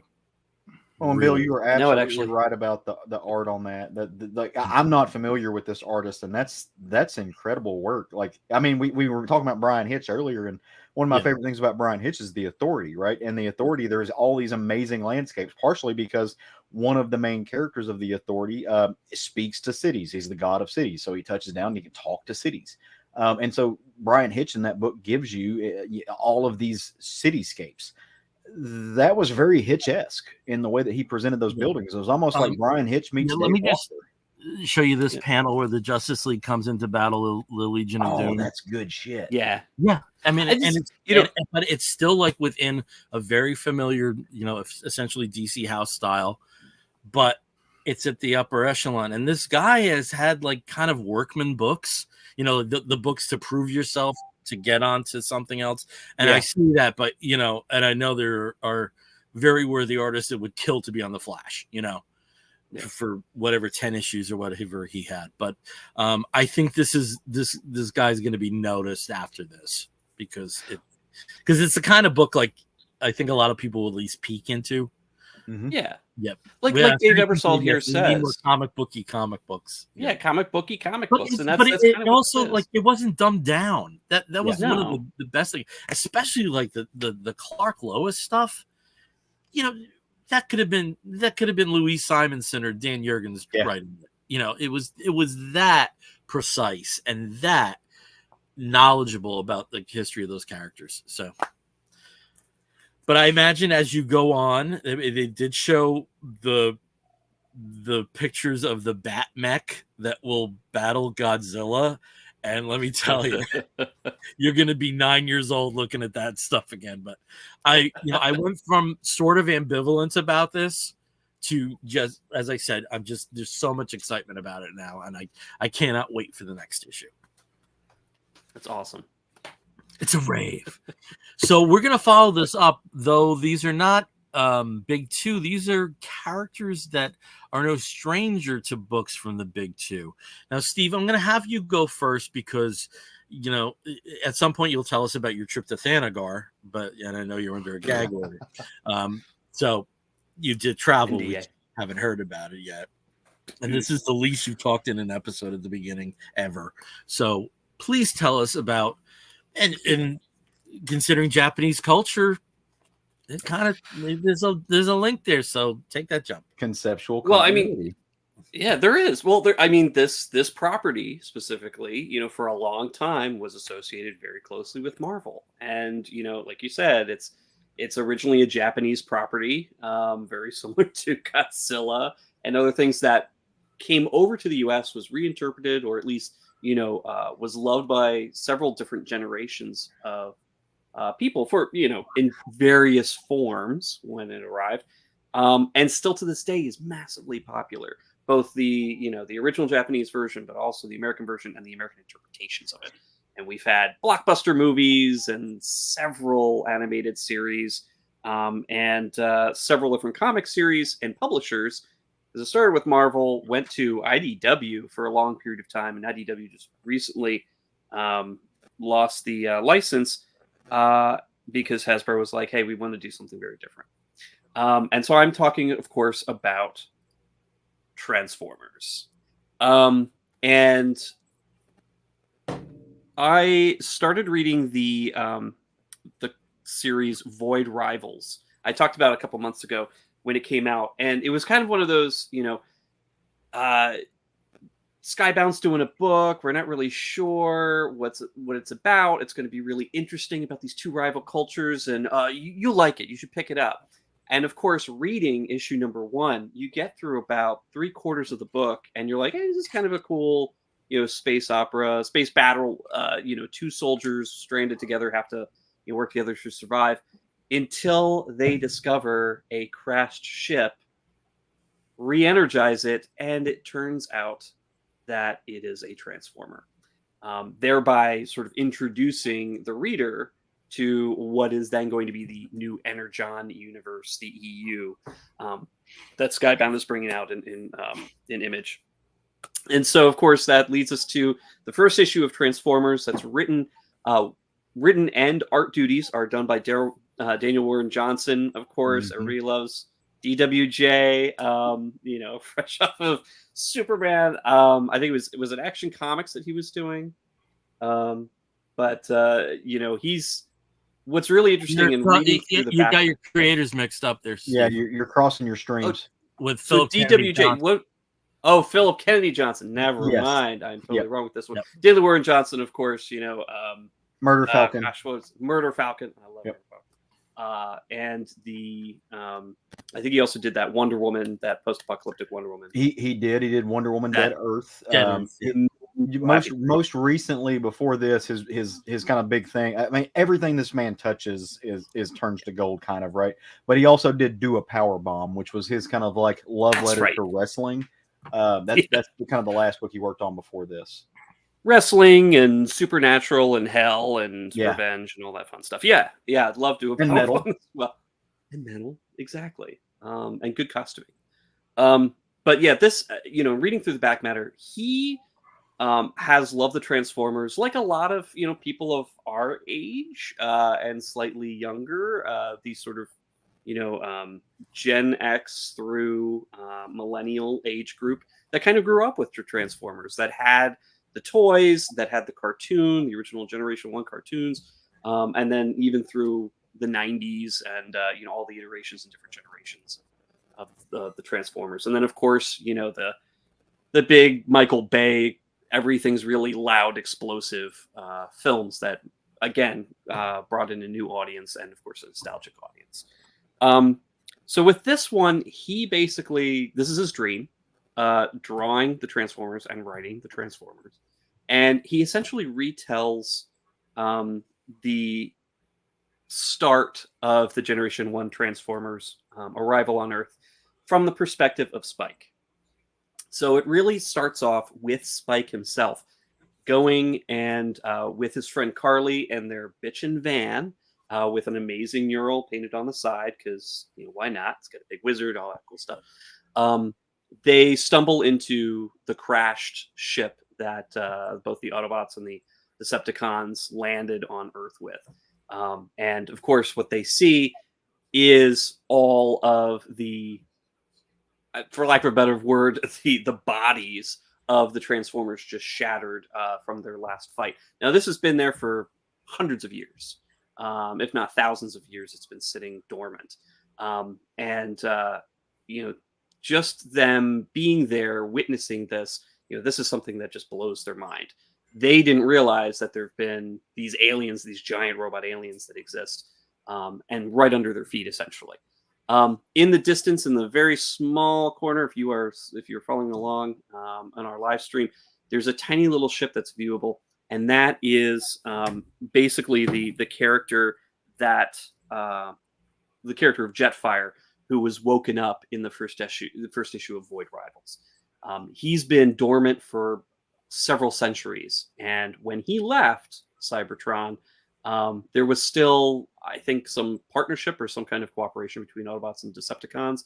And he tracks them here thinking, hey, I'm going to be reviving my friends. I've been trying to find source of Energon. I've been crashed on a planet for several thousand years. Sorry, guys, but oh my gosh, I'm going to rescue you all. So he turns on the computer in the ship to reassemble them. And of course, what's the first Transformer? The first one reassembled is Starscream.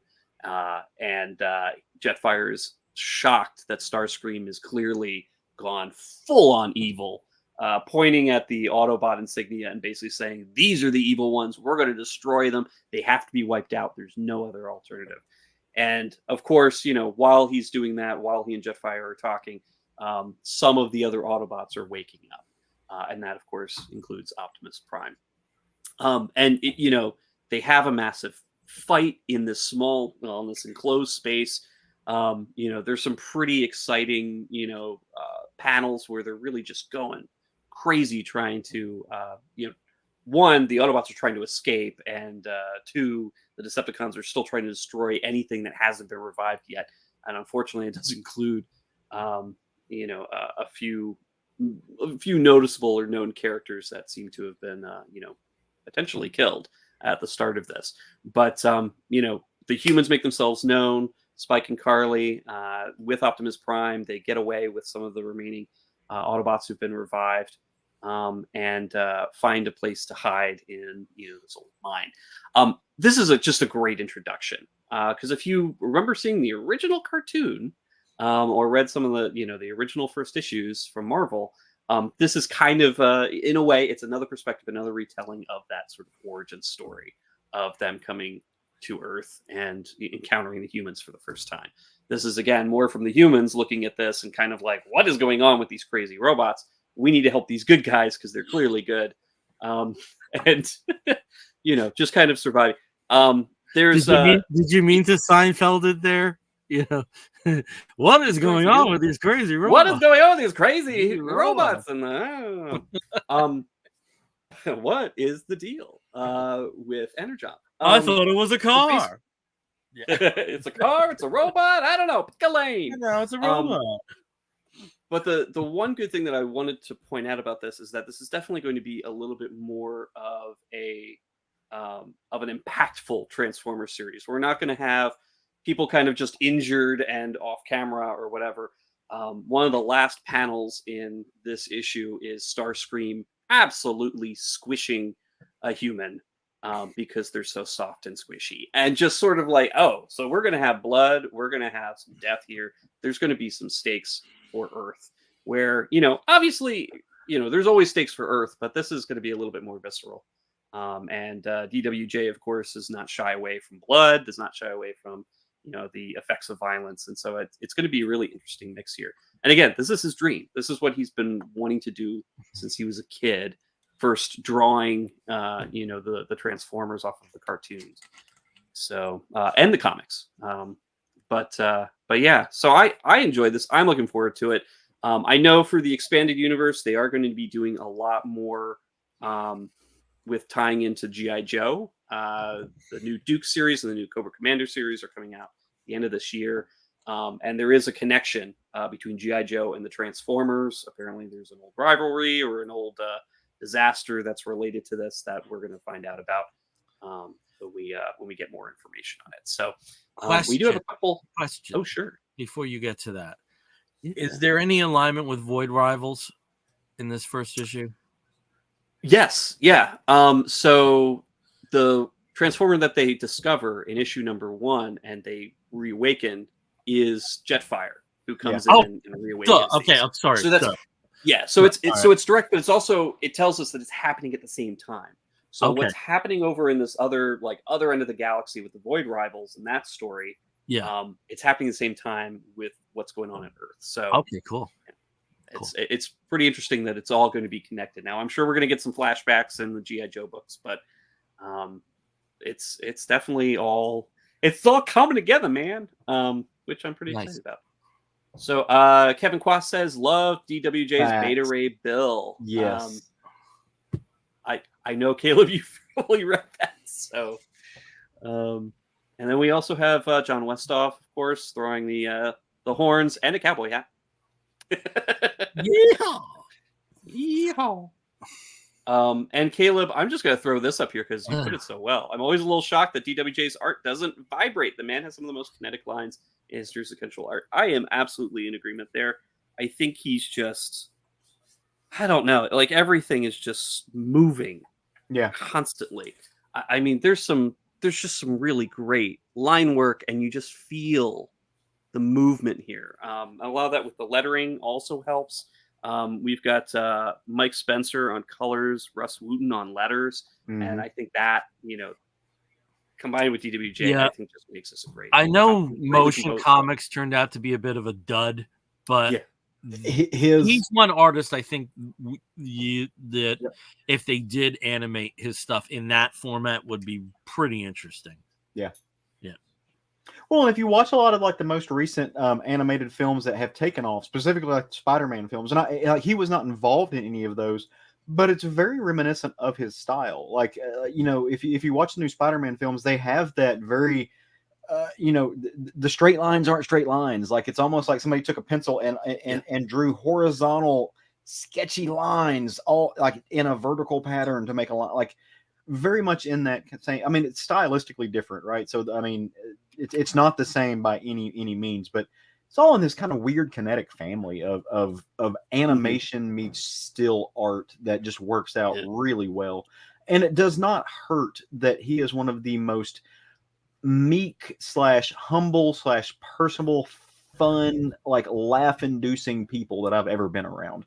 And so if you've ever been around DWJ, be it at a con or at a dinner or something else, you will just roll, like your stomach will hurt the next day because you're laughing, and because he's genuinely that good of a person. And so you're rooting for him anyway. And the fact that he is a visual genius and just a savant on the page, and really does this great job about like bottling and distilling this nostalgia that pushes comics, or at least mainstream comics today, and presenting it in a way that just works. That's cool. And I'm not reading this book because I personally don't, like, me and the Transformers don't have a history. I don't care. But I pick up almost everything he does, and I will live vicariously just by appreciating this like shared universe that he's created. I mean, I've got a Murder Falcon page on my wall. I mean, like I love this dude. Like he is phenomenal on in every account, and I just appreciate the fact that he's doing what he's doing. I love him. I love him. He is great. I love him. I love it. I love it. All right. We're going to talk about a character that we know Caleb loves. And again, as I said, is no stranger to Big Two comics, but now it's in a different sort of motif. So tell us about your book. Yeah. So my book, I'm cheating a little bit. I'm going to give you a brief overview of a couple of books. I am going to talk about the new Conan story, Conan the Barbarian. I thought there was only one issue out. Oh no! There's a couple. Okay, I got confused because there were exclusive versions of #1 at New York Comic Con, so that's where I got confused. So I thought it just came out. Okay, apparently I'm wrong. Apparently that was during my my walk in the jungle. You just turn your little self around and go back and get those for me. Get gone and get them for me. No, it's too late. It's too late, baby. So. It's no secret. Like I love Conan the Barbarian, right? Like this is one of my favorite properties in all of history. I absolutely adore it. And Bill's 100% right. Like Conan got its quasi comic book start at Marvel, right? I mean, that's where it kind of, and it's been tossed around to all different. That was the first time it was ever in comic book. That was the first. Well, so I wasn't sure because I thought that there were some illustrated Robert Howard books before, like they were comics, quote unquote. But I wasn't sure about that. I think there was I just think there were some additions of the Howard books that had illustrations. I didn't think there was anything. That may have been what it is, but yeah, Marvel was the first. I'll also tell you, I'm not an authority in this. But I do know that the first time that Conan appeared in comics was Conan the Barbarian #1. Yeah, I was gonna say it was either I couldn't remember if it was Conan the Barbarian or Savage Sword. It was, but they both it was Conan the Barbarian. Savage Sword was until 74. Gotcha. Look at you, I'm a Bronze Age kid, baby. I know this stuff. I'm gonna have to put the kids to bed, Bill. No, so, but yeah, no, it's wonderful. And it recently was at the House of Ideas. Jason Aaron did his run. They had a couple other runs, but now it's moved on. Like the license got pulled, and it ended up landing at a spot that I was not quite sure about. Like it was Titan Comics, right? Titan Comics, famous produced. Yeah, they produced the Doctor Who comics. Other than that, I couldn't tell you what they do. A lot of licensed stuff like Robotech. They did the Robotech. British imprint, okay, which is why the Doctor Who was. A lot of former Rebellion people launched it. Oh, okay, yeah, that makes sense. Yeah, I wasn't super sold on it though. Like I felt nervous because I do have this deep love for the character and I love the comics, and so I was like, okay, I don't know this imprint. Where is it going? Like, just send it back to Dark Horse, right? Like at least they know what they're doing, kind of with it. But I was hesitant, right? And I was, as a lifelong Cowboys fan, I'm used to like having high hopes but expecting the worst. That's just kind of what I'm good at. It's a lifetime of conditioning. It will do that for you. So I was expecting this to not be great, and I was super pleasantly surprised, right? But there's another reason I was expecting it not to be great, and that is because, and actually generally like this writer, right? But it is written by Jim Zub. I actually really like Jim Zub. I always like Jim Zub. Yeah, I think he's one of those writers like Scott Beatty that is so underrated. And I would also put Frank Thierry in that bracket. I 100% agree really with you. Underrated writer. I say that, but my hesitation stems from this. The worst Conan story I have ever read was a Jim Zub story. I had something really pithy to say, but I couldn't do it. Yeah, no. Yeah, I appreciate that. Right? The worst Conan story you ever read of the 4 Conan stories. No, there's so much more to that. Don't do that to me, right? But no, in fact, it was while it was at Marvel in its most recent kind of run. His Conan story was not great, so I'm already kind of leery, right? Like Titan, Jim Zub writing another Conan story, oh yeah, but pleasantly surprised, and I think I was pleasantly surprised because what we get is a really classic Conan story, right? We get a story that's very much like within the brackets of this Robert E. Howard thing. And I also think that maybe Jim Zub paid attention to what was happening at Ablaze Comics, which also printed a bunch of Conan stories. They basically took the original Robert E. Howard scripts and they had somebody make them into comic scripts and they recreated them like the traditional stories. Some of the best Conan stories ever because it truly is distilled Robert E. Howard, right? And so Jim Zub paid attention to that, and what he gave us is a new version of a very classic barbarian story, right? And I'm not going to go through 3 full issues, but it should suffice to say that this takes place during the time before Conan was a king. He was still basically a pirate and a murderer and a scoundrel and a thief, and he had signed up with a group of mercenaries. In other words, a barbarian, a hero, right? Exactly what you want. A murderer and a thief is my role model. My wedding got blessed by Crom in real life because of this shit. I love it. But he's working for these mercenaries, right? And the mercenaries that he's working for aren't great. They've made poor decisions. He's a little pissed off, so he throws a fit in a bar, and because the dude's bad decisions got some people he knew killed, right? And he's done with that, so he's going to go live his own life. All of that is interrupted by an eclipse effect. Like outside, it gets dark in the middle of the daytime. That's not supposed to happen, at least most of the time. And a woman rides in on a horse, and unfortunately, she is like, it was a white horse, and hell followed with her, right? And so what this is sort of a quasi zombie apocalyptic moment in Conan's life where a wizard, obviously, right? Some type of supernatural force has reanimated these corpses, and they are laying waste. And she is a Pict, right? And so, but these are members of her former tribe, and so she's actually leading ahead of them to warn everybody.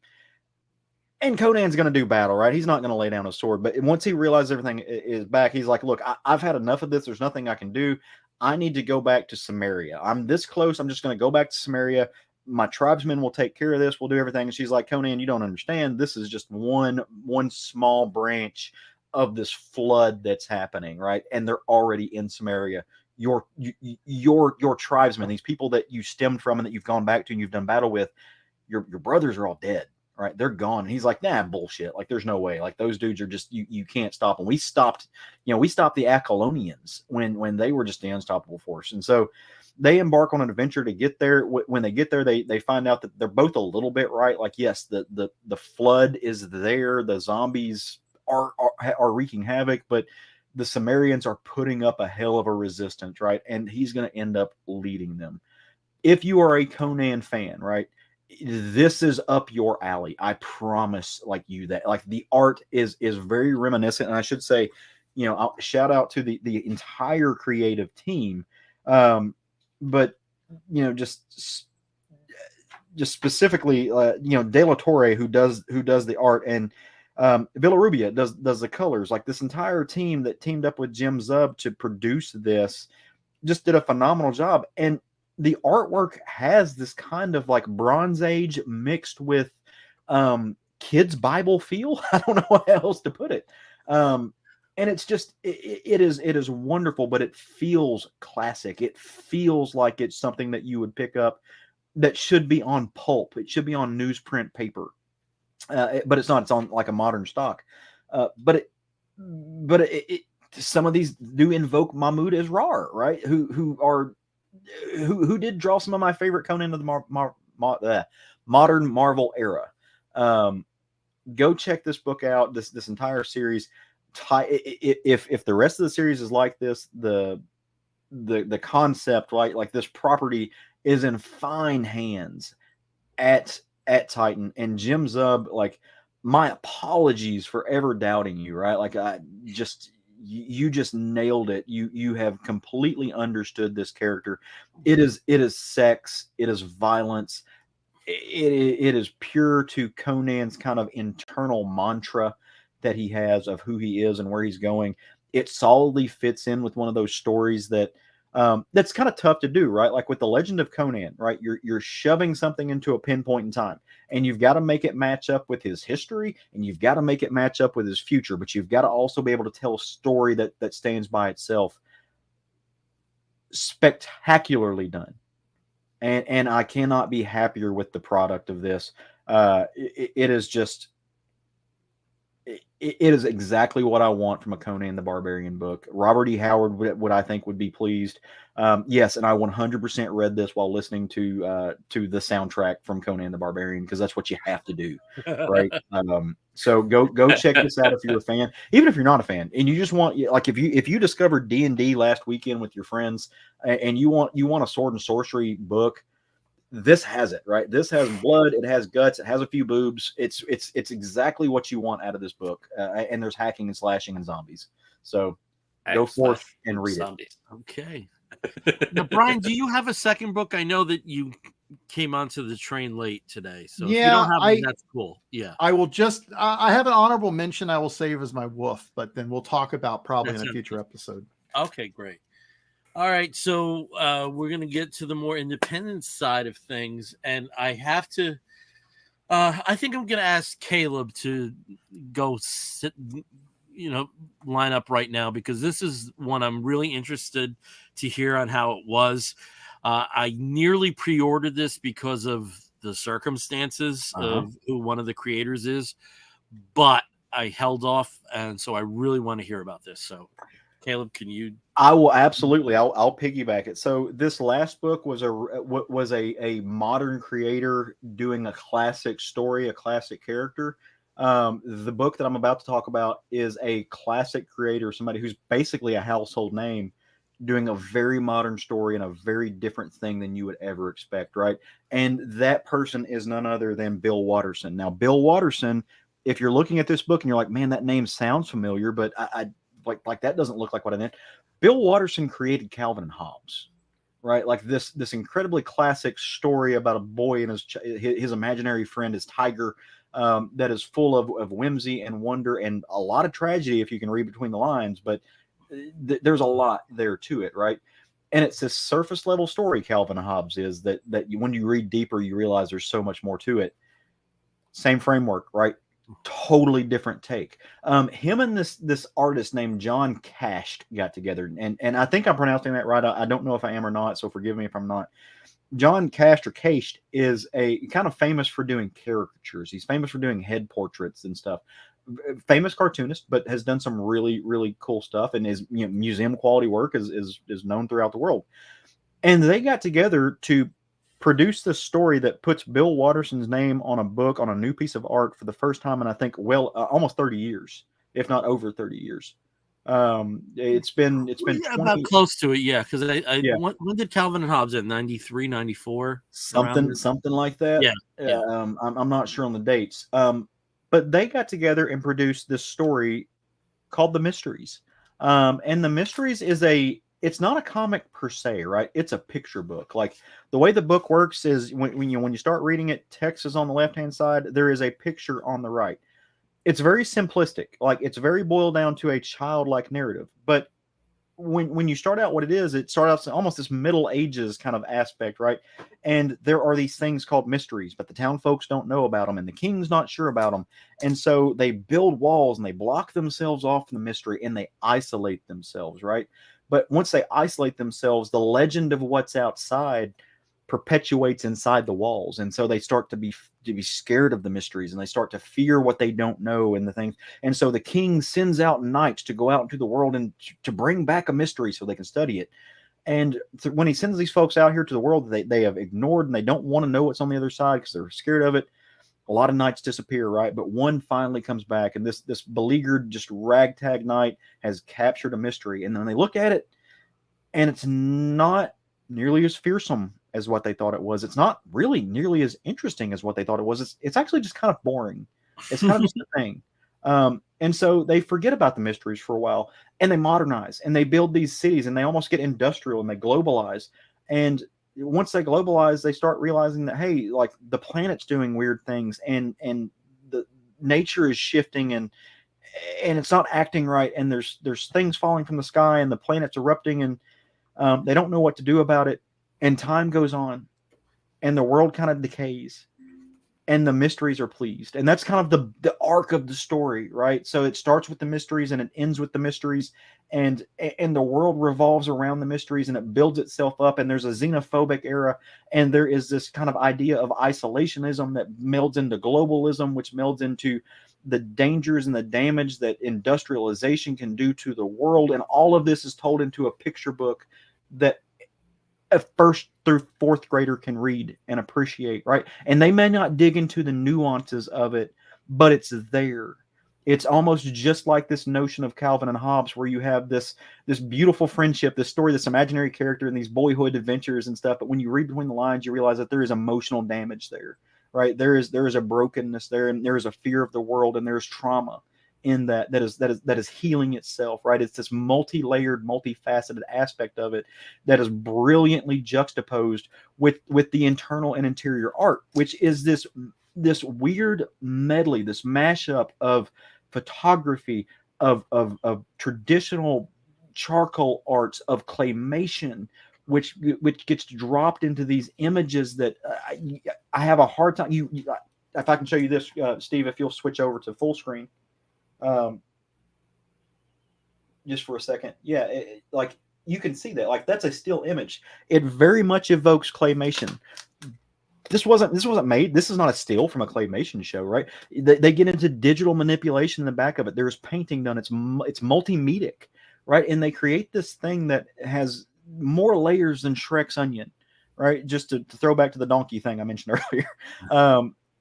I'm fascinated by this book, and I've heard some other people that I respect, right? I genuinely enjoy, and I respect their comics criticism, that did not like this book, or at least didn't know what to do with it, right? Because they were like, "This is not the Bill Watterson that I expected. I didn't know that it was going to come out this ethereal, this dark. It's all black and white, this moody kind of thing."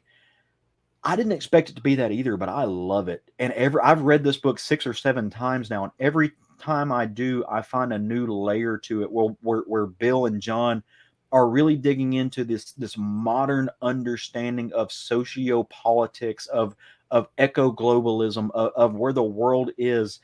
and also with this kind of base layer of our understanding as a human race, right? And what we mean to the world and what the world means to the universe. And there's almost this nihilistic aspect to it because, again, by the end of it, the universe keeps spinning. And no matter what happens on a little mud ball and what damage we've done to it or what mysteries we've created and what hell we've racked or information we found out, none of it ultimately matters to the grand scheme of the universe, right? It's going to keep circling and spinning, and the vacuum of space is no one can hear you scream there, and it doesn't matter, right? So it's both nihilistic and in the grand scale, but incredibly thoughtful and provocative in the minutia of the book. And this might be the best thing I've read all year. And I'm prone to hyperbole, but like this is in the running for my favorite kind of thing that we've read this year, or that I've read this year. And I hope you all like read it. I don't know if you'll get the same enjoyment I do out of it. You may not appreciate it in the same way that I did, and that other folks also did not. And that's fine. To me, it is very reminiscent of The Boy, the Mole, the Fox, and the Horse that came out a few years ago, which was this kind of picture thing that won a lot of awards because it's simplistic. And the most complex things don't have to be delivered complexly. You know, human emotion can get dropped in a very way that's digestible by the most elementary of readers. Quick question I have for you is this a one-off? Is this a complete story? Okay. Yeah, it is. It is. That was also some speculation whether this was a series or how that was. No, so this is produced if you're watching this, if you're not, this is produced in a little, it's almost an 8x8 square hardcover book. It is cloth bound. It's very well produced. It's incredible. But I mean, from the very end of the page, like the last page in the book just says, "And the mysteries lived happily ever after." Right? Like the mysteries are going to continue to exist whether we, no matter what our influence is. So this is a one and done. It is all encompassing. It is a story in and of itself, but the conversation could go on. I would not be surprised if Bill Watterson produced something else, just to continue what he's trying to do and what he's looking at. But just the fact that this works on such a dualistic level, it's a highbrow and lowbrow level.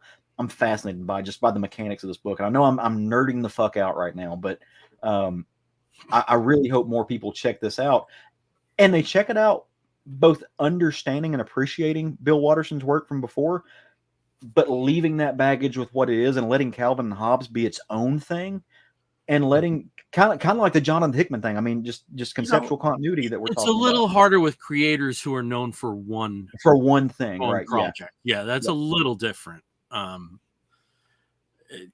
Where imagine if like Charles Schultz did something that wasn't mystery, I don't sympathize where some people have been coming down on this, but I understand sure why they are. So I put it that way. I'm eventually going to pick it up. I just have to get off my ass on that. Yeah, I know. They had it at our local indie store after book club last Sunday. I saw it there, on the shelf with the graphic novels, and I'm like, I'll wait on it. I know I'm gonna love it, but I just it's like that's another thing. That's another thing. Though, like I will say this: if you read Watterson in a mood, Calvin Hobbes doesn't work for you. You have to be in that kind of the stars have to be in alignment to truly appreciate how grand that project is. For me with Calvin and Hobbes, there was an arc where Calvin was taking swimming lessons, and this was as I was lifeguarding, and it was just the perfect time to see beyond everything. Yeah. Are any of you familiar? And I would imagine you are with the writer Tim O'Brien, novelist that wrote a lot about the Vietnam War. And that's all of his works that you probably know are about the Vietnam War. And he's won multiple National Book Awards and stuff, and for his writing on the Vietnam War, and he's a quintessential Vietnam War like storyteller. He tried to write a book that was not about the Vietnam War one time. I think it was a love story. I need to go back either that or it was a mystery. I forget which one it was. Reviewers hated it. it was the worst thing he'd ever done, right? If you ever read that book, and again, take his name off of it, read the book, it's fabulous. It's phenomenal. It is a well-crafted, well-written book, but literary culture in and of itself would not let Tim O'Brien write a book that was not about the Vietnam War. I had to look up the name. It's Tomcat and Love. That's the book. Yeah. Yeah. That's kind of what I get from this. It's like this is the same, like Bill Watterson and maybe even Jonathan Hickman, like with the high concept stuff. If they try to do something different than what they are known for doing, will the culture let them do that? That's a good question. I can't answer that. Only the culture can, and we'll see how it stands the test of time. But I'm very intrigued by this. All right, Steve, let's throw it back to you. Tell us about another book you're reading that you're enjoying. Well, this one was kind of a book that I was reading that I enjoyed a lot back in 2015 when it first came out. I was really just thinking it was, it was wacky, it was crazy, it was wild, and it was written by somebody who had just started coming up, in the ranks of comic artists, primarily at the time, but then also as a writer for more satirical stuff, again, at the time. And that book is Kaptara, written by Chip Zdarsky. And the first Kaptara came out in 2015. It was just his main book besides Sex Criminals that he was doing over at Image. It was a nice little monthly that was wacky, ridiculous. And Sex Criminals was that long ago? Oh my God. Yep. Yeah. Oh my God. And I think he had just at that time also started writing Howard the Duck over at Marvel, and had done some Squirrel Girl stuff. But basically, it was this is kind of his fun side project, and he was really enjoying it. I remember talking to him at HeroesCon about it, and he was like, "Oh my God, I'm glad you're reading that book because not a lot of people are, or whatever." And he was just really, he was just excited that I was excited about it. After 5 issues, fast forward 8 years, and he's come back to it with volume 2, Kaptara Universal Truths. Let me see if I have the slides over here. So basically what he's doing with this book is he's picking up right after, the next page after his original 5-issue volume 1 series. And I have to tell you, I remembered nothing of what had happened. I was like, I remember sort of the vague outlines of the characters. I can't remember anybody's names. I don't know where they were or what they were doing at the point that they start the book. And Chip himself, I love it. It's very Zdarsky. He starts the interior page as previously in Kaptara. Wow, holy shit, a lot happened. God, where do I begin? And then just didn't give any backstory, didn't give any recaps, nothing. Was just throwing you straight into this bizarro world, where essentially a character named Keith was there. He accompanied a ship from Earth, and they crash landed on this bizarro world, Kaptara. And he was one of very, very few survivors. He and Lynette, I think, are the only 2 survivors from this crash, or at least from the first book. And they find themselves in a world that's kind of is having a huge internal battle between the forces of Skull Thor and the good the good city of, I believe it was Endom. And again, I'm like, my memory of this is so far away. But he gathers, just sort of D&D style, he gathers himself a great party around him. A warrior that's sort of just the chivalrous sort of paladin type warrior, a half cat person, huntress, a full of himself, oversexed dude with a blowgun, a wizard who's completely naked except for his beard that's long enough for him to make a jockstrap of, that he sort of covers himself with, and just and also a floating silver sphere that only talks in aphorisms and slogans. And it's just, every time they're in the middle of a battle, he'll just sort of come up with some kind of, cute, kitschy saying, and everyone's like, yes, he's got a good point. And it's just really, this is pure peak Chip Zdarsky. This is Chip Zdarsky, who has not won an Eisner yet for Public Domain, that amazing book that he had earlier this year that just won for best new series, where it's very serious. This is not. This is the absolute opposite of serious. They have cat tanks that are giant, weird mutant cats that have tanks that tank wheels. There's just so much that goes on in this. But there are still moments, and this is because it is Chip Zdarsky, who has grown a lot as an author, as a writer, but also those qualities were always there. He just, for whatever reason, wasn't always bringing that out. But there's a lot of sentimentality that he has for these characters. Mm-hmm. And there's a great moment that I have here on the screen where Keith and Sheila, the Catwoman, are just kind of talking about Keith's sort of past and how he felt. And Keith, when he came, he has his talk where he talks about coming out and how his parents kind of they embraced him being gay, and he had this boyfriend, this partner that was very serious, and they embraced him as part of the family. But then, of course, Keith and Keith's style ruined it. He broke up with him, and it destroyed his partner. But at the same time, he didn't realize that it also destroyed his parents. And that's just kind of one of those things where it's a universal thing. You are together with someone who's become part of your family, and then something happens and it splits. It'll break other people's hearts as well, not just the couples involved, but other people. And Chip just kind of bringing this in, throwing this into an absurd space opera type, spoof.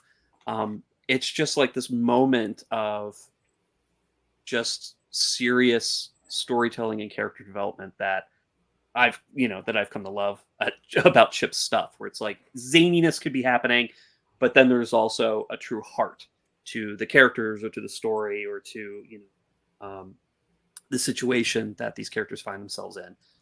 But other than that, there is also lots of zaniness. They find other survivors from the crash ship who have joined forces with a gang of plant people and are using sort of plant exosuits to kind of get around the planet. You've got again here, they spend time at Sheila's home with her parents, who are just wild. Her mother, who keeps trying to hit on one of the characters and promise sex to him, or maybe not, who knows.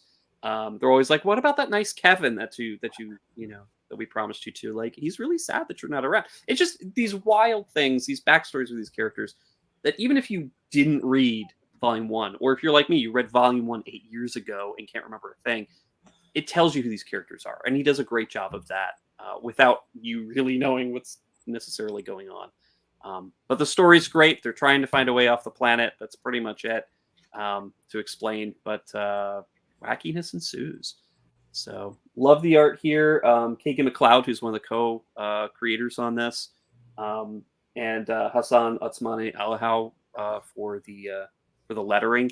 They just do a great job. I think everything in this is just, it's fun. There's a touch of Mobius to it, a touch of Valerian, that sort of comes out that, but it's also weird and extra crazy. So Zdarsky was one of the panelists at one of the Marvel panels, and he's actually the current Batman writer on the Batman ongoing. The project that he's involved with is called Avengers Twilight, which is kind of like the last Avengers story, one of those conceits. But because Daniel Acuna took so long, he was with Marvel when it started. He's not with Marvel now.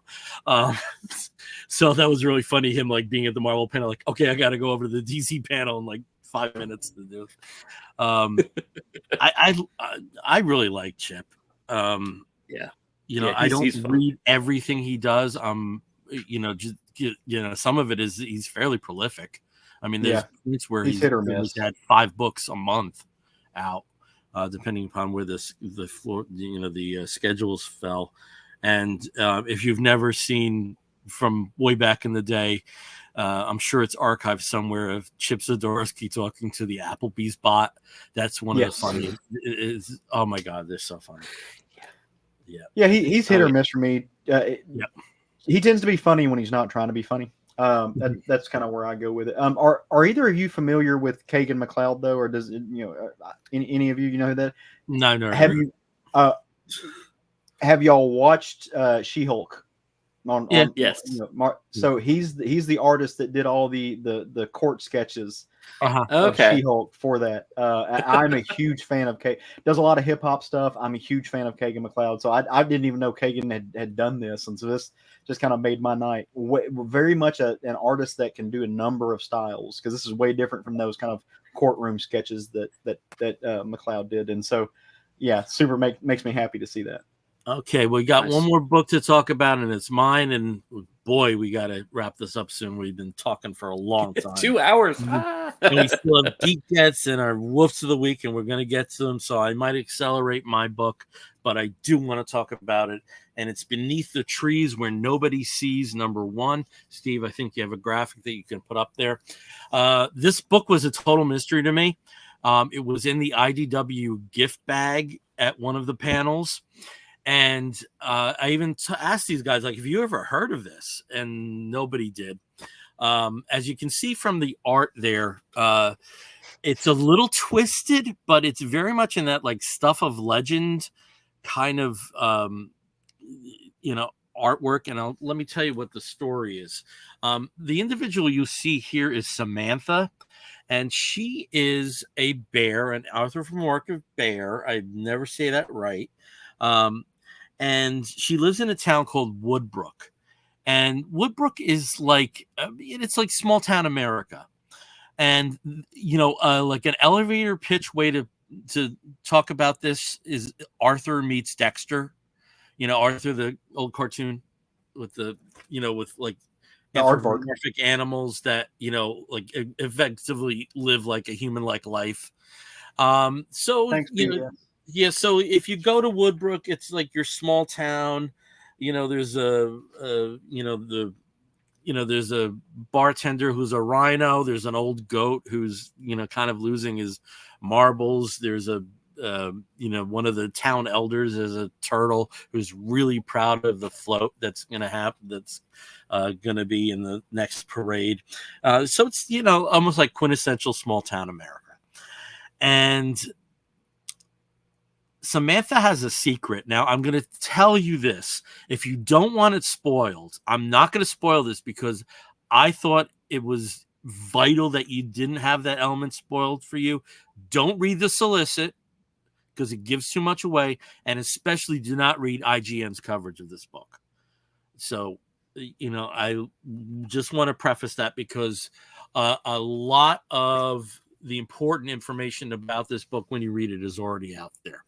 So suffice it to say, Samantha has a bit of a secret, and it's a secret that she engages in when she's in the city. She never does this activity in town. Yeah, this is a graphic there. So you see a little bit more of Woodbrook there. The small houses, you see the elephant that's there, and everybody's saying hi to Samantha, and everybody knows everybody. Steve, can you go to the next graphic, please? And Samantha, as you can see there, she decides she's going to go to the city to do this thing that as she expresses it, it's something she needs to do. We flash forward then to her returning to the woods outside Woodbrook. And with the secret that she has, the only other creatures that know about it are farmland creatures. And though she's a bear, there's also a bear that looks like a bear. There's also foxes that are clearly foxes. So that's where the title comes from, Beneath the Trees Where Nobody Sees, because those creatures know something about what's going on. So she returns to Woodbrook, and there's something wrong about the parade. There's a very strange vibe when this parade starts. And the turtle, who's so excited about his float, the float is not working right. And then they see the elderly goat has been murdered. So there's a serial killer in Woodbrook, which is going to affect a lot of things for Samantha. The artist and writer is this gentleman, Patrick Horvath.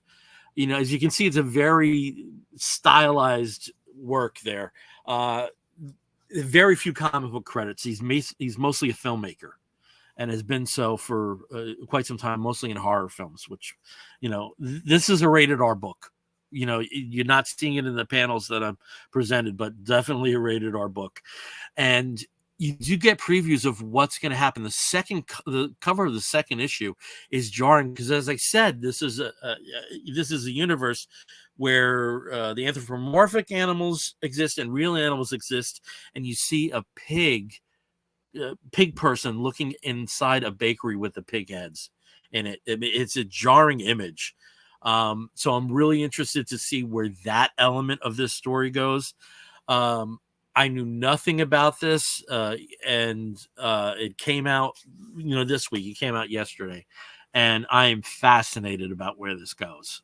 Caleb, our friend Dap, was in the same boat. You just really want to get to the second issue because you just don't know. But as I said, if you don't want things spoiled, don't look at the coverage that I mentioned, because when I got to page 9, my mouth dropped. I was not anticipating that. So I hope if you have some interest after my descriptions of this, I hope you heed that particular advice. But there's no other book on the stands that's quite like this right now. And yeah, I've got to get this in my hands. And it's I'm now a mark for issues 2 through 6. So that's Beneath the Trees Where Nobody Sees from IDW. And also, I have to say, I know Riley Rossimo is, not everybody's taste, and my appeal is gone. I mean, I'm tired of his work. He does an alternative cover that's not in his usual style, and oh my God, look at that. I mean, is that beautiful? So you might want the variant cover on this. Well, it kind of looks like a storybook cover. There's that style of 1800s storybook or early English, and yet it's modern day. The story is effectively modern day. But this time last week I knew nothing about this, and now I'm in for at least 5 more issues. So nice. Yeah, Beneath the Trees Where Nobody Sees. All right. They hide and seek as much as they please, because that's the way. So let's go to our Geek Gets. I know we have stuff from some of the trips we had. I'll go first. Let me go first because I'll deliberately go quick. I got plenty of stuff at New York Comic Con. If you're a friend of mine on Facebook or even on Instagram, I posted pictures. I'm not going to go through the plethora of stuff I got. But I did mention that at the Marvel panels, they do give away exclusive variants. So I went to 4 of the 5. I got the variant for Avengers 5, this beautiful cover with Scarlet Witch, and there was a person behind me who was not interested in her copy and handed off to mine. So our boy Caleb has this coming to him at some point. What? Yes, I look out for you, boo. Oh my God, I love you. Yeah, no, there's a copy for you. It's right over there. I didn't know that. You are the best. Yes, I am. So and, also have there's an upcoming crossover series in Marvel where it's effectively the Avengers versus vampires. Mm-hmm. And so this is a preview of it as the Avengers #6 cover. And it's actually launched right now, the Spider-Man Gang War. There's a sketch cover on that of one of the recent Spider-Man issues. In terms of stuff that you're all getting, I did stop by the Pantheon Books panel, and they had buttons of My Brother's Husband by Gengora Tagame. So you each have a button, one of the couple and one stating we are family. And those are coming to all of you. And then just, like I said, I got a lot of stuff, but I got toys that are almost 80 years old. This was not something I was expecting to pick up, but there were prices I could not pass up. So I got the Flying Captain Marvel cutout That's cool. From 1944. And if that wasn't enough, I got the whole Marvel family from 1945. 10 cents was the original price for this. 25 cents for this. Rob was upset with me because your greasy fingers are on it. And it's almost 80 years old. And I'm not going to take it out and show it too much. But that was very unexpected. Very nice dealer. And, it was one of those things where I saw it, left, went back, and said, I got to get this. So those were my Geek Gets. Let's go over. Steve, do you actually have a Geek Get? Because I know you're always like, I do have a Geek Get. I do have a Geek Get. Whether you know it or not, you have one right behind you with that beautiful poster of the wedding. Oh yeah, so the Invincible Iron Man, and of course, it's not like it's not like our LCSs give all of us posters, Steve. I get a stack pretty much every other time I go. He just hands me like, here's the latest, So I'm like, thank you. Which is kind of sad because I don't read a lot of Marvel, so I just have tons of Marvel posters for all the latest stuff that's coming out. That's nice. So I show it off for everybody else who enjoys Marvel. But yeah, I actually do have some. This is the year of getting Kickstarter stuff. Some stuff that I had kickstarted like last year, and a lot of it's been coming in this year. And one of the big ones was the collected volume of Wasted Space from Vault Comics. Now, this is a series that I had heard of, but I didn't read at the time that it was coming out. But now I've got all of them, so I can read the whole thing. It's beautiful, beautiful hardcover. Came with just sort of like a thank you card signed by the creators, and also just this, this nice poster that I thought was very cool. Nice. So, just a lot of great stuff. And this is 750 pages, I believe, altogether. It has in the back a gallery of all the variant covers and things that they had. So it's definitely something I'm really excited to finally get to read. And this is one that took a while for them to finally get to the publishers because of a lot of the delays and publishing issues. But exciting. This just came in. So thick with 3 C's, huh? Yeah. We're going to move over to Caleb. But Caleb, I almost felt like I had to prove this to you that there's a copy for you. There it is. You are a sweetheart, and I appreciate it even before it gets here. Thank you. That is fantastic. So, in my adventures in and around Chicago, I picked up a couple of things, right? And also got one thing in before, but record store found this Ministry 12-inch singles from the wonderful years of 1981 through 1984. Love Ministry. Al Jorgenstein is Every day is Halloween. He's a lot, but I think he's cool. I also got the new OTEP. If you're a fan of female-driven metal, and I've still got it in the shrink wrap, so that's why it's reflecting, right? But in the mail before I left, I got this. As you guys know, I've been talking about it, trying to learn how to play like that piece of machinery in the back. This is the bass guitar grimoire, and it is full of all things just scales and will make me a better bass player. As far as literally anybody could make me a better bass player. At this point, I'm terrible. I picked up a copy of Linda Berry's Making Comics at a comic shop in Chicago. I forget which one, unfortunately, off the top of my head, but Linda Berry is an all-time great. You can only imagine where I picked this up, and I can't show you anything but the cover. But the fun book of bondage that I picked up from our dear friends at the National Leather Archive and Museum. They had a copy of this, and I think this is from 2000. Yeah, so this is a couple years old now. This is from the grand year of 2000, and it's pretty nice.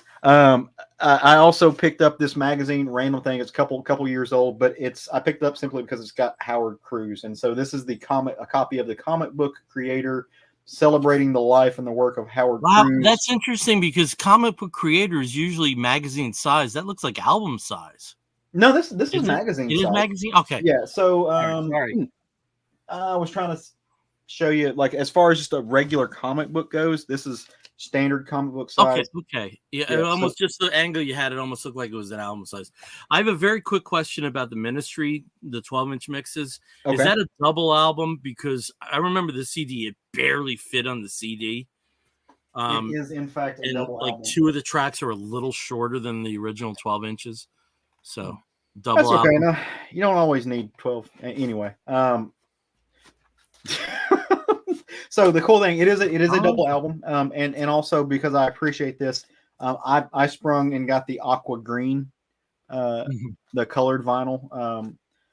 It's just good stuff, and it has Here Comes Halloween. It's got let's see, Every Day is Halloween. Every Day is Halloween. Nature of Love. All Day. Cold Life. There's a Halloween remix. There's a ton of it's Ministry, so a ton of remixes. Same Old Madness. I'm Falling, which is amazing. The Nature of Outtakes, which is just really cool mashup mix thing. Yeah. A lot of good stuff on here. Big Ministry fan. Love this. Was very happy to find it. And it's Chicago, which is the birthplace of industrial, kind of. Yeah. So you did see Ministry performed Revenge for the first time in like 41 years. Right? I did see that, and you and I actually had that conversation because I did not realize I knew that he hated that album. But I did not know for more like why. And you, because you're Bill Zanowitz, you schooled me on his issues with the album and the fact that the producers were way too heavy-handed and made it into a new wave album, and that's not what he wanted. It's such a shame because as a new wave album, it's damn good. It is so good for what it is. And the drummer was great. Yeah. It's a shame that was, basically his tenure, but I mean, I'll just remember hearing Stigmata the first time, and I was like, "This is the same band." Yep. But some cool stuff. Brian, it's been a long time since you've shown off stuff, so why don't you take the lead. Real quick, I thought about this as I was talking. This is not from Japan, but I've been a fan of this art collective. I think it's 2 guys named the collectively Bear Pad Art. And I've been on their Patreon for a while now and getting like monthly deliveries. Have I showed you guys any of their stuff before? I don't remember. So these stickers, they're cartoon nudity, so I don't think they'll trip any censors. But they're really cute. They're little bear. They can call them bubs a little bit. I don't know if you can see the little floating bear holding a ball. We've got this guy hanging out, a little Starkers, with some stars. These 2 bubs floating. I actually have this piece up in our living room. These 2 bubs hanging out. But so you get like a sticker, and you get like a 12-inch by 12-inch poster. This month I'll cover his unmentionables, but this month it's a werebear, and real cute. These guys are out of the West Coast. I forgot if they're LA based. I think they're LA based, but they get around a lot of the, different bear events out west. So Bear Pad Art, and they have a Patreon. You can do, I think it's $15 a month, and you can get all these goodies once a month. And then they do, like I said, installation pieces at bear events. They're actually selling some of their wood installation pieces, and they're beautiful. Like, if you like that sort of comic stylized, like, naked bear looking thing, they're really reasonably priced for physical media. But yeah, if you ever have a chance, check them out. I'd love to interview them at some point. I don't know. We'll have to see if we can reach out and see if they want to talk. But Bear Pad Art, check them out and see what you think. Nice. Okay, let's wrap this show up. Again, when we wrap an episode of the Comic Book Bears up, we do so with a segment we call the Woofs of the Week segment. In the bear community, if you find a fellow attractive, you woof at him. We do something very similar here, where we woof at something which may be a comic book, but it may also be a film or a TV program or a charitable initiative, anything under the sun that we think you, fair listener, viewer, may be interested in sampling. That's the quickest I've ever done that because it's 11:25, and I want to get this done in 5 minutes. I'll start as I always do with Steve, and please keep this brief. What is your Wolf of the Week? Well, Cy Spurrier several years ago wrote this great book series, 8-issue miniseries called Bodies for Vertigo at the time, and it has been turned into a Netflix series that just started today, the 19th. So if you have Netflix, check out Bodies. It's timey-wimey and involves a murder, so awesome. Nice. Over to Brian. Brian, what is your Wolf of the Week? This almost was a Geek Get, but I don't know if we've talked about it yet. Superman: The Harvests of Youth. Cena Grace's we written have to and talk about it coming tomorrow. Yeah. Okay, no, and we will. I'm halfway through it. Cena's on a book tour right now. I'm trying to get him out here to Seattle. Cena's this is really important because not only is it a pretty major publication for him from I think it's Penguin Random House, but obviously DC. It's DC. It's just they have the they have the larger distribution on that. Right. Oh, that makes sense. Yeah. So anyway, but this is a YA graphic novel written and illustrated by Cena. This is his best illustration work to date. I've never seen anything look as gorgeous. I mean, his work is great, and I love his autobio stuff a lot, as we've talked about many times. But like this is so beautiful and such a great story. So yeah, we're going to talk about it. I know, but it's out now. Harvests of Youth. Go get it at your fine retail establishments. Yeah, let's hope for that, because some of those books, like the Cami Garcia written Raven, that sold over 400,000 copies. So let's hope that enters that kind of stratosphere. All right, over to Caleb. Caleb, what is your wolf of the week? Well, I don't know how I follow that, but I'll try. So my wolf of the week goes out to one of my favorite bands, also a hallmark of bear culture, and that is the band Judas Priest. Judas Priest announced last week that they are putting out a new album. Rob Halford's in his 80s, close to 80, if not 77. 70. Okay, yeah, 77, right? So is still putting out metal albums, right? And today their new single dropped. So go on the listening device of your choice and listen to the new single "Panic Attack" by Judas fucking Priest, and check that out and get ready for the new album. He's younger than I thought. 72. So okay, 72. Okay, 72. Oh, he's only a couple years older than my dad. I think KK is 77 because KK, that made I knew one of the band members was close-ish to 80. Yeah. So okay, but still 72 and making metal and still touring like a monster, right? Like, just hats off to him. Not only a metal pioneer but a gay metal pioneer. So I fucking love that dude. I've got my little. He never leaves my side. I've got him. With that, the song's awesome, but I've listened to it so many times. It also killed me. That's one thing about this post reunion Judas Priest. There's some really strong stuff there. So good. Yeah, there's some really strong stuff there. I mean, especially Nostradamus. I mean, especially oh my god. Firepower as an album was just hard. It's great. But it killed me that I did not see their tour last year. Killed me that the dates didn't work, because I see them every time, and I'm sure they're going to be touring.